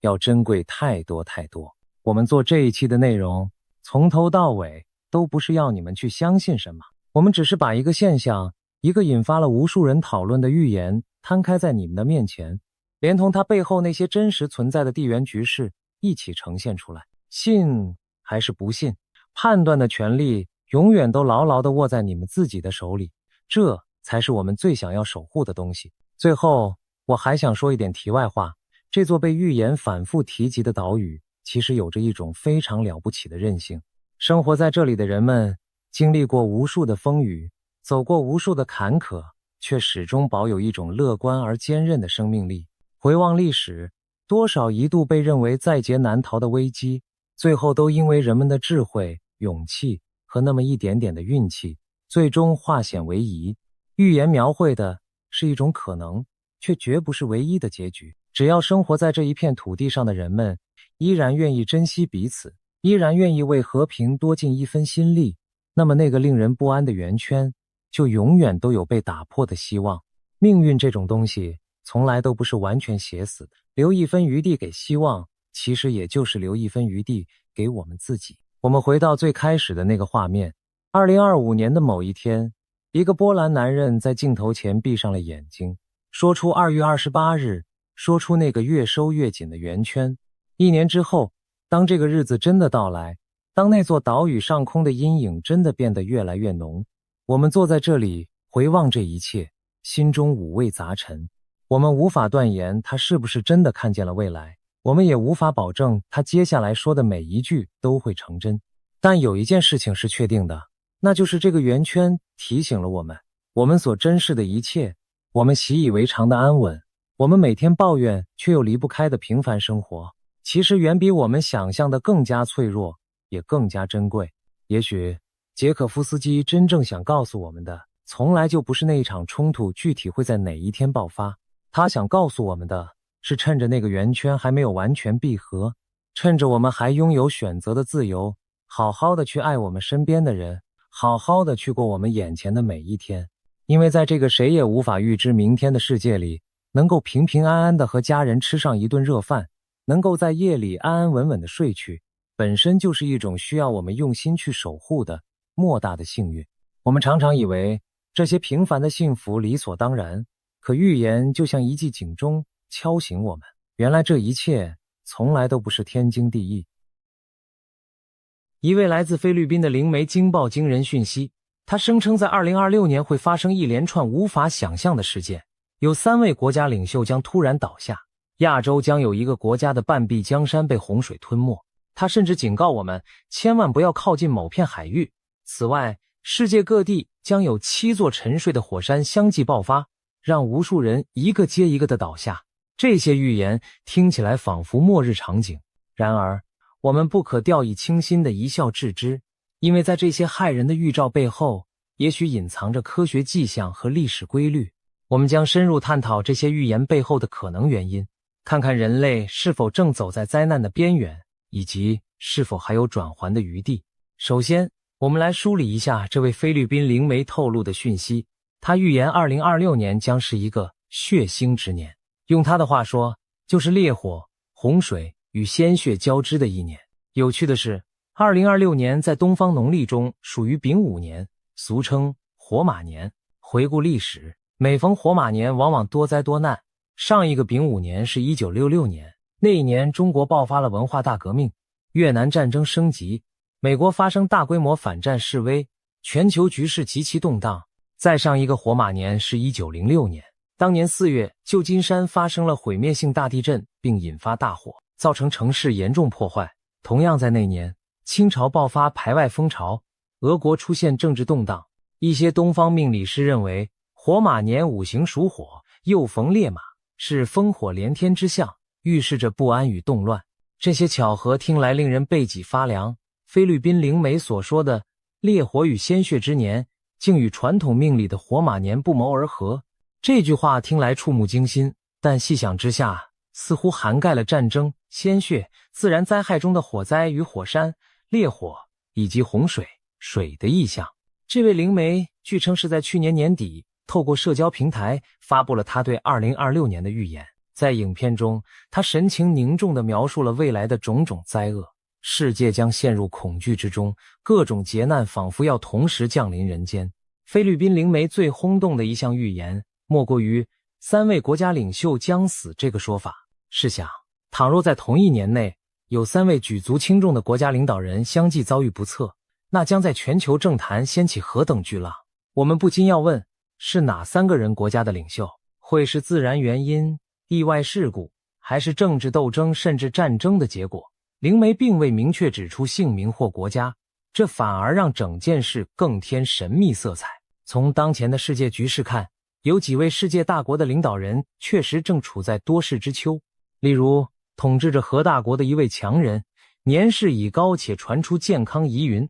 他的国家正深陷战争泥潭，压力山大。另一位东方大国的最高领导者，最近在国内遭遇前所未有的政治动荡和权斗危机，甚至有谣言称他身体状况堪忧。还有一位长期执政的中年领袖，正面临国内经济困境和外部严厉制裁，政权岌岌可危。这些真实存在的风险，让3位领袖将死的预言显得不再是无稽之谈，而更像对现实走势的高度浓缩与概括。的确，不仅是菲律宾灵媒，国内外还有其他预言者给出了类似的警示。例如，英国一位通灵预言家最近声称，一个全新的领袖将出现在中国，暗示中共现任最高层可能无法维持政权。到那时，又有印度的占星神童模棱两可的提及，2026年前后，东方大国会有领导人遭厄运而退出舞台。尽管这些说法来源各异，看似巧合，但如果把它们拼拢起来，似乎正好对应了3位领袖将死这一惊人预言。历史上，领袖的突然逝世往往预示着巨大的变局。例如1945年美国总统富兰克林·罗斯福在2战结束前夕骤然离世，改变了战后格局。又如1980年代苏联领导人接连病逝，最终迎来了改革浪潮。如果2026年真有3位现任领袖相继离世，那么我们很可能将见证世界权力版图的剧烈重组。一些国家内部可能陷入权力真空与斗争，另一些地区则可能因领袖之死而引发局势失控。更令人细思极恐的是，如果这几位领袖的倒下并非纯粹巧合，而是相互关联的结果呢？或许是因为某场席卷多国的冲突导致，又或许是某种全球范围的巨变，如瘟疫或经济崩溃，令领导人无法幸免。不论是哪种情境，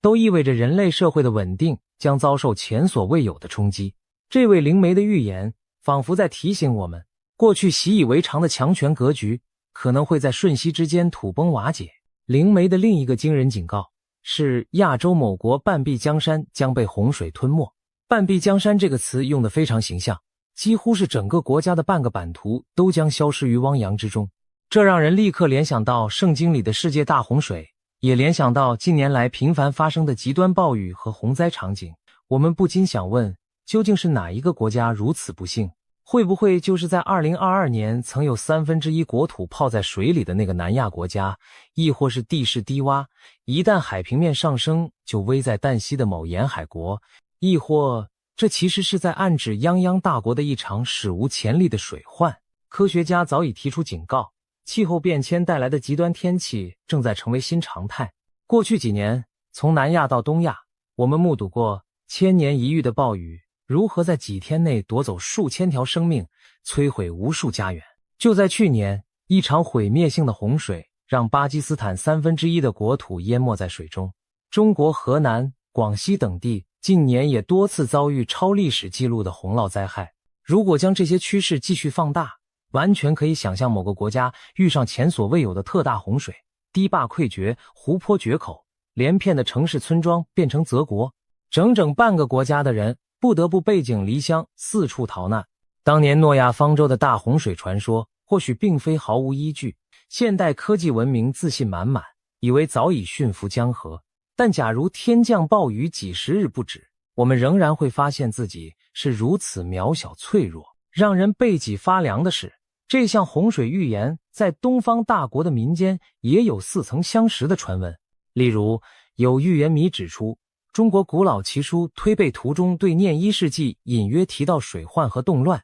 也有人担心，中国境内那座举世瞩目的巨型水坝三峡大坝，万一在未来某年因极端气候或地震出现意外，其下游数省广袤土地将遭洪水蹂躏，其影响范围内的人口和经济总量无疑相当于半个中国。虽然工程专家们一再保证大坝安全无虞，但气候巨变和未知的极端情况始终在许多人心头挥之不去地投下阴影。试想那半壁江山被洪水吞没的国度里，普通人的命运将会如何颠沛？或许大雨一连下了几周不见停歇，江河湖海的水位节节攀升，人们亲眼看着河岸的防洪大堤在洪峰冲击下决口溃散，滔天洪水倾泻而出，一座座城市转瞬陷入一片汪洋，黑夜里只能在楼房顶层燃起火把等待救援。大地上满是此起彼伏的哭喊声和求救声，电力、通讯早已中断，交通要道变成漂浮的瓦砾场，千万灾民被迫背井离乡。他们驾驶卡车、小汽车，载着老幼亲人，一路向尚未被淹没的高地艰难转移。从高空俯瞰，逃难的车队仿佛一条长蛇蜿蜒在仍露出水面的公路上，身后则是无边无际的浑浊水域。洪水正无情地吞噬良田、工厂、学校和医院，甚至冲垮了历史悠久的古迹。当洪水终于退去，留给幸存者的是满目疮痍，淤泥和垃圾覆盖街道，建筑物扭曲坍塌，动物尸体腐烂，污染了水源。灾民们排着长队，等待政府和国际救援组织发放净水与干粮，眼神中充满茫然与悲痛。很多孩子在洪灾中成为了孤儿，抱着父母的遗照啜泣。这凄惨的一幕幕，不正是对我们的一种警醒吗？人类在大自然面前原来如此渺小，如果我们继续破坏环境，漠视气候异常，那画面迟早会从幻想变成现实。不管这半壁江山指的是哪国，灵媒给出的警告再清晰不过。2026年，人类将在与洪水的搏斗中付出惨痛代价。我们或许会看到某个地区出现大规模的气候难民潮，城市变为泽国，农田绝收，疾病在灾后肆虐，那将是一场真正的世纪浩劫。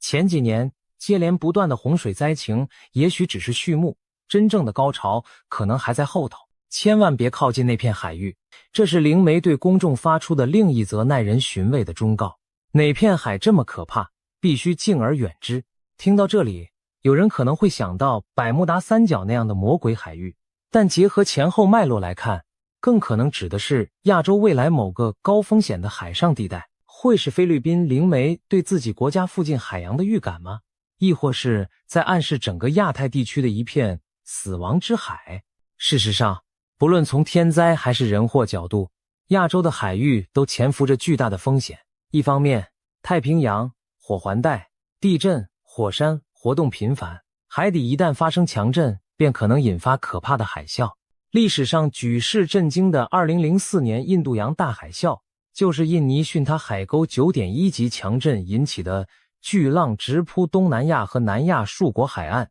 夺走了20多万条生命。如果未来几年内在西太平洋或南海再度出现接近9级的大地震，靠近震源的海域将变成吞噬生命的修罗场。假如灵媒预见了某次惊天动地的海啸灾难，他告诫人们远离该海域，可谓字字千金，真能救下无数人命。另一方面，那片海也可能隐喻着一场人祸，也就是战争。在当今地缘政治的敏感热点中，海上冲突的可能性绝不容忽视。尤其备受瞩目的南海与台海，一直是多国角力的焦点。如果2026年真的爆发大国冲突，很可能首先就在这些海域打响。让我们回顾一则古老而惊人的预言。16世纪的法国预言家诺查丹马斯在他的诸世纪中写下过一段隐晦的诗句：7艘船只环绕，一场致命战争将会爆发。沉默的深海中藏着无声的机器，敌人发动隐形战争，任何船只都将突然消失无踪。许多后世研究者认为，这暗指的正是21世纪东方某海域的一场未来海战，而那7艘船被解读为卷入冲突的7个势力。巧合的是，南中国海周边正好有7个国家和地区，对岛屿水域拥有重叠主权声索，包括中国、台湾、越南、马来西亚、文莱、印尼和菲律宾。一旦未来这7方在南海短兵相接，那隐匿在海底的杀人机器也就呼之欲出。或许正是各国潜艇与水下无人载具之间的无声较量，犹如预言所描述的隐形战争。大国海上开战后，任何驶入战区的船只都可能顷刻覆灭。试想在那种情况下，航行该海域无异于自杀。因此，灵媒的警告也可理解为对海上战争风险的暗示。在危险时期内，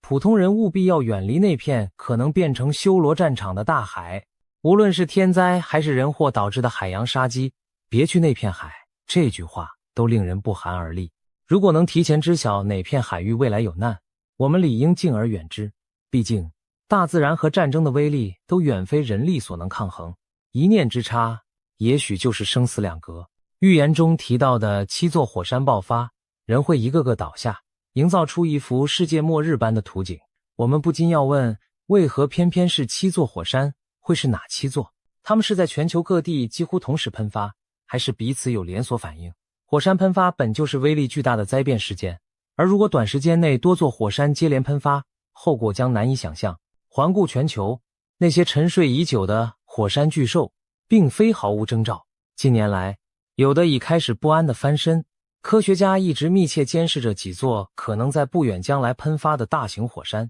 例如美国黄石公园下方潜伏的超级火山，其岩浆库活动频繁，被认为某天可能会大爆发。意大利那不勒斯附近的坎皮弗莱格瑞火山，近期地面隆起和小震频繁，仿佛巨人正在苏醒。东南亚印尼的多巴湖，其实正是7万多年前一次毁灭性火山爆发后留下的巨大火山口，学者推测它仍有再次喷发的潜力。再看西太平洋火环带上的火山群，日本的富士山自从江户时代宝永年间喷发后就再未醒过来，但地下岩浆压力日渐累积，专家担心它迟早会重演当年喷发的场景。印尼群岛拥有多座活火山，菲律宾的马荣火山、塔阿尔火山近年来也活动频繁。如果这些火山在未来某年不约而同地发怒，大地将迎来一场恐怖的烈焰交响曲。让我们设想一个场景，2026年的某个阶段，世界各地接连传出火山喷发的消息。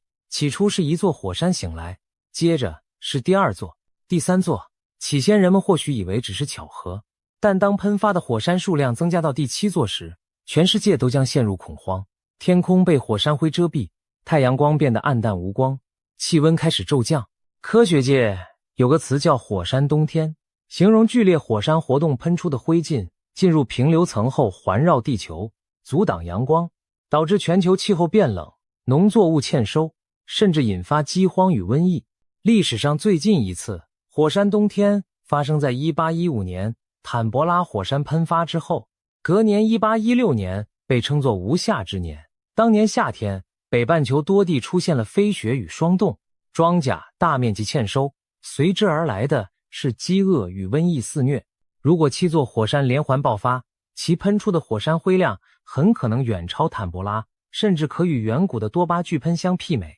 那么人类将面临前所未有的生存挑战。人们也许会因为饥荒、疾病而大批倒下，正如预言中所形容的那般凄惨。火山喷发不仅直接摧毁邻近地区，还会对全球工农业和交通造成持久影响。茫茫灰云使飞机无法飞行，日照减少导致气候反常，全球粮食产量骤降，经济活动陷入瘫痪。难怪灵媒把火山爆发与人一个个倒下相提并论，因为这种灾难造成的死亡不仅来自当场的炽热岩浆和火山碎屑流，更多的是来自之后漫长岁月里饥饿与瘟疫所夺走的生命。值得庆幸的是，预言毕竟只是预言，以上最极端的情节未必会发生，但我们也不能忽视地质活动的周期性和突然性。地球就像一个沉默的巨人，平日宁静无声，一旦积累的能量无处宣泄，便会以连环喷发的方式向世界嘶吼。或许我们正处在一个新的地质活跃周期的开端，地球深处的熔岩正在蠢蠢欲动，否则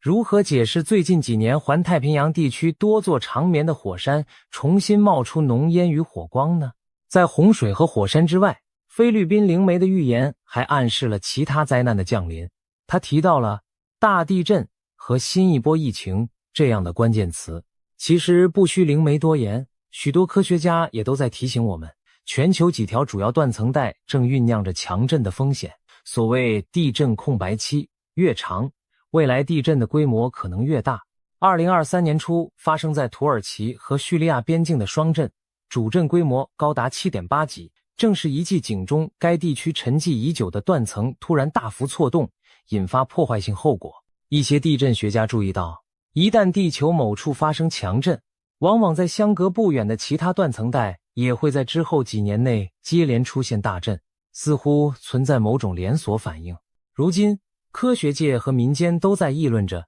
下一个大地震可能降临何处。有名的候选之一是美国西海岸圣安德烈亚斯断层，那里已积累巨大的能量，人们担心洛杉矶、旧金山等大城市迟早面临 Big One 的冲击。另一个令人忧心的地方是日本南海海沟和首都直下断层带，东京等人口密集区域对强震如芒在背。再看我们亚洲邻近地区，菲律宾、印尼、台湾所在的板块交界带本就是地震高发区，谁也不敢保证未来不会突然来一次超级强震。就连菲律宾灵媒本人所处的马尼拉都面临溪谷断层的威胁，他也曾再三提醒同胞提防 The Big One 的大地震。假如2026年真发生一场超级地震袭击某个大都市，那将是对人类文明的又一次重创。地震不同于洪水，有时无法提前预警，也不像火山那样有明显征兆，往往是毫无征兆的瞬间爆发。高楼大厦可能在几十秒内轰然坍塌，交通和电力网瘫痪，大量居民被困在废墟下生死不明。而更可怕的是，如果强震引发了大火、海啸或核设施事故等次生灾害，死亡人数将成倍上升。在这位灵媒的预言清单中，大地震是一项重要内容，或许正因为他看见了某场惊天动地的摇撼。最近，来自泰国和印度的一些神秘预言也发出类似警告。有泰国的预言家称，2026年前几个月地球震荡频繁，亚洲恐有8级以上强震。印度那位占星少年则指明新的一年对某些地区灾厄星高照，可能意味着巨变发生。当不同地区的预言不约而同指向类似的时间和事件，我们不得不将信将疑，绷紧神经，保持警觉。除了大地震，预言中还隐含着另一个现代人最不愿再经历的词——疫情。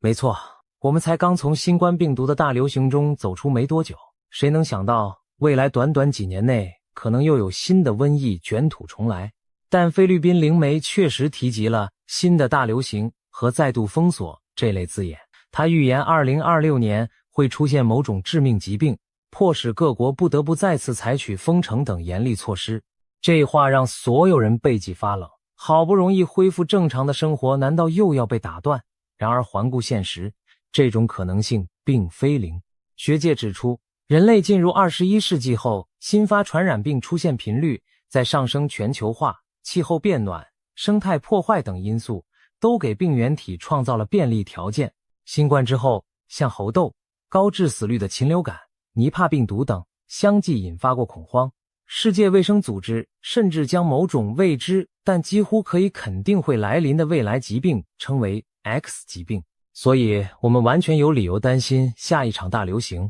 假如2026年真爆发另一种疫病，它会比新冠更致命或传播性更强吗？会不会是现有病毒的变种卷土重来？尽管细节无法预知，但可以肯定的是，经过上次劫难，各国对疫情的神经依然敏感，一有风吹草动就可能再次收紧管制。届时，一方面医护人员将再度全副武装冲锋陷阵与死神竞速，另一方面各地重启封锁将使脆弱的经济雪上加霜，人们的心理也将遭受重击。那种人心惶惶、足不出户的场景，再来一次恐怕没多少人受得了。想象一下瘟疫重临时普通人的生活会有多凄情。或许某天我们又听闻某种陌生病毒在远方城市爆发群聚感染，本以为只是局部事件，没想到短短数周内病例已蔓延全球。随着感染和死亡数字扶摇直上，记忆中恐怖的封城又再度上演，学校停课，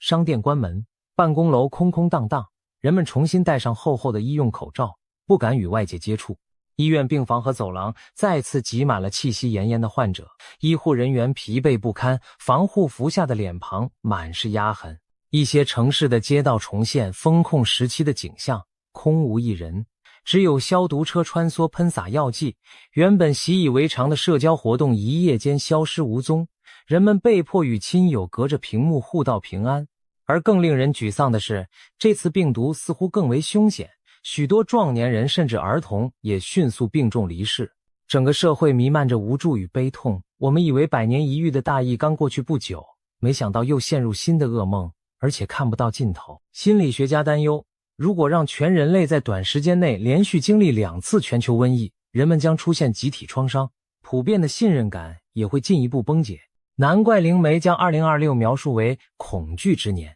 因为看不见摸不着的微小病毒比任何灾难都更能侵蚀人的安全感。在这幅灾难图景中，怎能少了战争这一人祸之罪？灵媒提及4场战争，仿佛预示2026年将有多处战火同时燃烧。许多国际局势观察家也持类似忧虑，未来1年国际形势可能进一步恶化，多条战线彼此交织，出现自2战以来前所未见的险局。我们不妨细数当前几个最令人担心的火药桶。首先，欧洲东部的战事仍未平息，俄乌冲突自2022年爆发以来陷入僵局，双方都付出惨重代价。如果战争持续拖延，2026年很可能依然笼罩在这场冲突的阴影下，甚至不排除局势进一步升级。假如某一方铤而走险，动用更大规模杀伤性武器，战火就不会只局限在乌克兰，而将烧向更广阔的欧洲土地，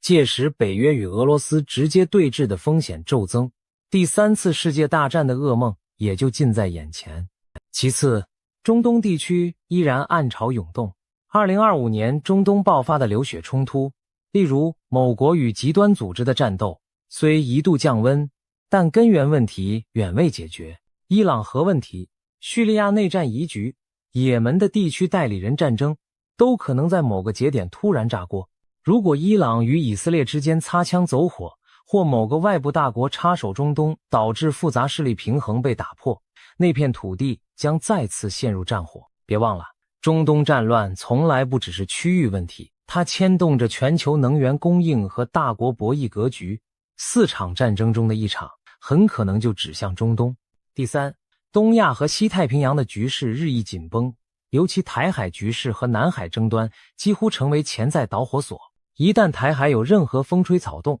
势必牵连中美2大强权以及周边诸多国家，从而演变为一场牵一发而动全身的重大危机。南海如果爆发冲突，同样可能把多国拖入战局。泰国那位年轻的预言家普莱不久前的灵视就提到，2026年前3个月是全球最危险的时期，暗示 C 国和 T 国可能开战，很多人解读为中国大陆与台湾间的冲突风险。假如真是如此，那将是改变21世纪格局的一场巨变。第四，除了上述3大热点，一些原本被忽视的战争风险点也不容小觑，比如印巴在克什米尔问题上的夙愿，朝鲜半岛可能的偶发军事冲突，甚至非洲之角或拉美某些国家的内战，都可能在全球混乱中趁势爆发。如果2026年真如预言一般，多处战火同时燃烧，联合国等维和机制将疲于奔命，各国也难以兼顾多线危机，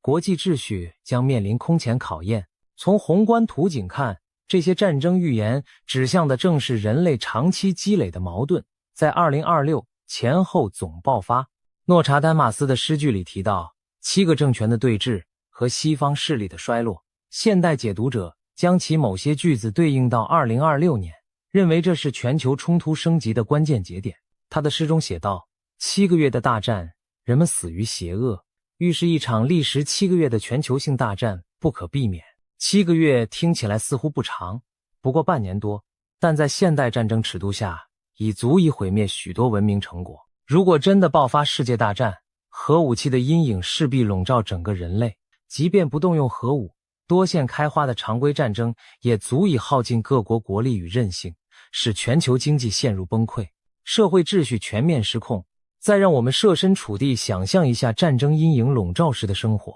假如第3次世界大战真的在2026年春天打响，你我每天醒来将面对怎样的世界？清晨新闻的头条不再是股票涨跌或娱乐八卦，而是一夜之间某座城市遭到导弹袭击，多少无辜平民伤亡。社交媒体上满是寻找失联亲人的帖子和前线传来的可怖画面。某大国领袖可能突然在午夜发表紧急演说，宣布国家进入战时状态并实施戒严，空袭警报此起彼伏，人们匆忙涌入防空洞和地下室避难，不知下一波轰炸何时结束。加油站外大排长龙，超市货架被抢购一空，人人都在囤积粮食和日用品，生怕明天就买不到吃的用的。学校无限期停课，工厂关闭，年轻力壮的人不是奔赴前线，就是加入民防队守护家园。平日灯火璀璨的城市，在夜晚一片漆黑，为防空实施灯火管制，仿佛消失在地图上，只剩远方天际时而闪现的火光，提醒着人们战火仍在燃烧。电视和网络上充斥真假难辨的消息，某地传出核武威胁，某处疑似发现毒气云，恐惧与谣言像病毒一样蔓延，每个人的神经都绷得紧紧的。当战争跨越多条战线全面爆发，全球化时代的日常秩序戛然而止，取而代之的是物资匮乏、信息隔绝，以及对未来深深的惶恐。这样的日子谁愿意经历？但一旦国与国之间最糟糕的对抗发生，无辜的普通人只能被迫卷入这炼狱。耐人寻味的是，不仅灵媒与先知们这般警告，连科学界也曾给出过耸人的推演。早在上世纪60年代，就有美国研究者根据数学模型预测，2026年前后，人类文明可能迎来崩溃，原因是人口过度增长和资源浩劫带来的生存压力。如今60多年过去了，地球人口已突破80亿大关，粮食、水源、能源的竞争愈发激烈，环境压力与日俱增，不得不让人怀疑，那些学者的预测会不会也在2026年得到某种验证。毕竟，科学计算所得的趋势图与神秘预言描绘的末世景象在某些方面惊人相似。如果上述种种灾难连连发生，那么经济领域和社会秩序又岂能不遭殃？在预言者们的图景里，2026年除了天灾人祸直接造成的破坏，还会引发一系列间接的连锁反应，尤其体现在全球经济的剧烈动荡和人类社会整体信任的崩解上。有盲眼龙婆之称的保加利亚预言家巴巴万加就曾警告过，全球经济将陷入灾难级动荡，如果战争四起，灾害频繁，这预言可谓极有可能成真。事实上，在刚刚过去的2025年，我们已隐约看到经济动荡的先兆，多国通货膨胀率创历史新高，民众对经济衰退和失业潮充满恐惧。斯里兰卡等国甚至因经济崩溃爆发了大规模抗议和政局动荡。倘若2026年同时遭遇战争和灾害打击，这些零星乱象将汇聚成全球性的经济海啸。让我们试着勾勒这样一幅经济乱局。连续不断的天灾使粮食产量锐减，主要粮仓国自身难保，更别提出口援助了。战争则加剧能源短缺，国际油价飞涨，工业生产和交通运输成本飙升。某些国家可能因战乱或制裁被踢出全球贸易体系，供应链断裂，许多产品无法顺利生产与交付。全球股市在恐慌消息轰炸下剧烈震荡，资本市场一片惨绿。各国政府为了军费和救灾而大举举债，财政压力山大，不少发展中国家甚至可能面临债务违约。通货膨胀与经济衰退这对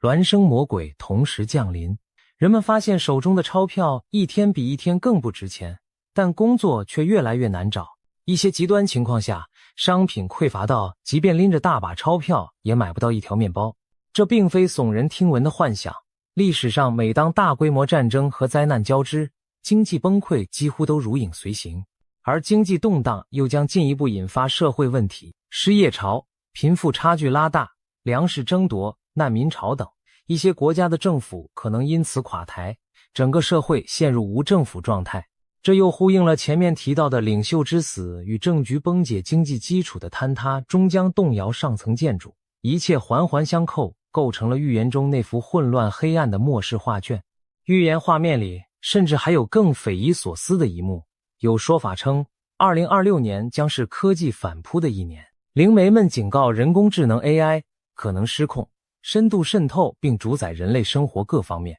甚至出现 AI 反叛人类的危机。这种描述听起来像科幻电影剧情，多数专家也认为更可能是预言师的警示，而非真的机器人大军叛乱。但不能否认的是， AI 技术正以前所未有的速度发展，我们的工作、决策、社交乃至国家安全都越来越依赖智能算法。一旦人类社会陷入上述战乱和灾害的混乱，若再出现严重的科技事故，例如金融系统的 AI 交易算法失灵引发崩盘，或军事 AI 误判导致灾难性后果，无疑是雪上加霜。或许预言者用夸张语言揭示的是，在动荡不安时，我们引以为傲的科技本身也可能成为风险源，提醒我们对技术进步保持警惕和约束。此外，一些预言更是天马行空的提及2026年人类可能迎来外星文明的首次公开造访。88万家就曾预言2026年11月外星智慧将现身，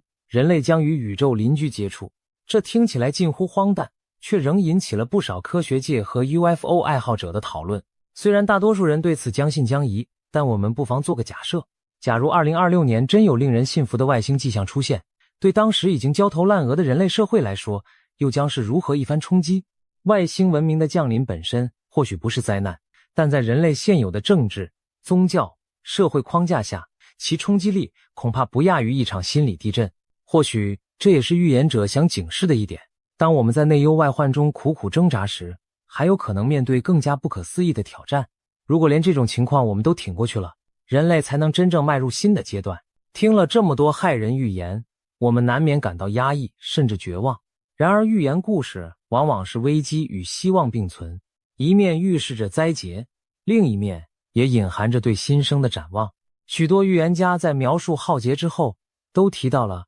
黄金时代的来临，就像暴风雨过后常有彩虹，黑暗尽头也许潜藏着黎明的曙光。诺查丹马斯和88万家都曾暗示，在经历大灾难之后，人类将迎来前所未有的和平与繁荣期。诺氏的预言里，在第3次大战结束后，世界将重归安定，进入黄金盛世。88万家也提到，旧的权力结构瓦解后，人类社会会重新洗牌，或许意味着一个更公正的新秩序诞生。其他一些现代预言家也表示，2026年前后的巨变是人类迈向新纪元的必要阵痛。更耐人寻味的是，在许多寓言传说中，7这个数字反复出现，7座火山、7个月大战、7国纷争。圣经启示录中也有7号与7晚引发连串劫难的预言。号角声中，火雹焚野，山火肆虐，江河变苦，日月无光，瘟疫横行，海洋染血，大地巨震。最后经历如同哈米吉多顿决战般的终极一役，邪恶势力被清算殆尽，人类走入新的天堂国度。如果这些预言有任何共通之处，那就是都在说人类必须穿越黑暗才能迎来光明。也许2026年注定是至暗时刻，但黎明前的黑夜虽漫长，终究无法阻挡太阳再次升起。最后，不管你是否相信这些预言，我们至少能从中得到一个启示：未来从来不是高枕无忧、线性前进的，文明的进程常常会在意想不到之处急转弯。我们这一代正处于诸多变局交织的关键时刻，任何一项重大事件都可能改变历史走向。我们无需盲从预言的每个细节，但也绝不能对潜伏的危机毫无感觉。与其坐以待毙，不如未雨绸缪，居安思危。或许预言所描绘的未来并非铁板钉钉，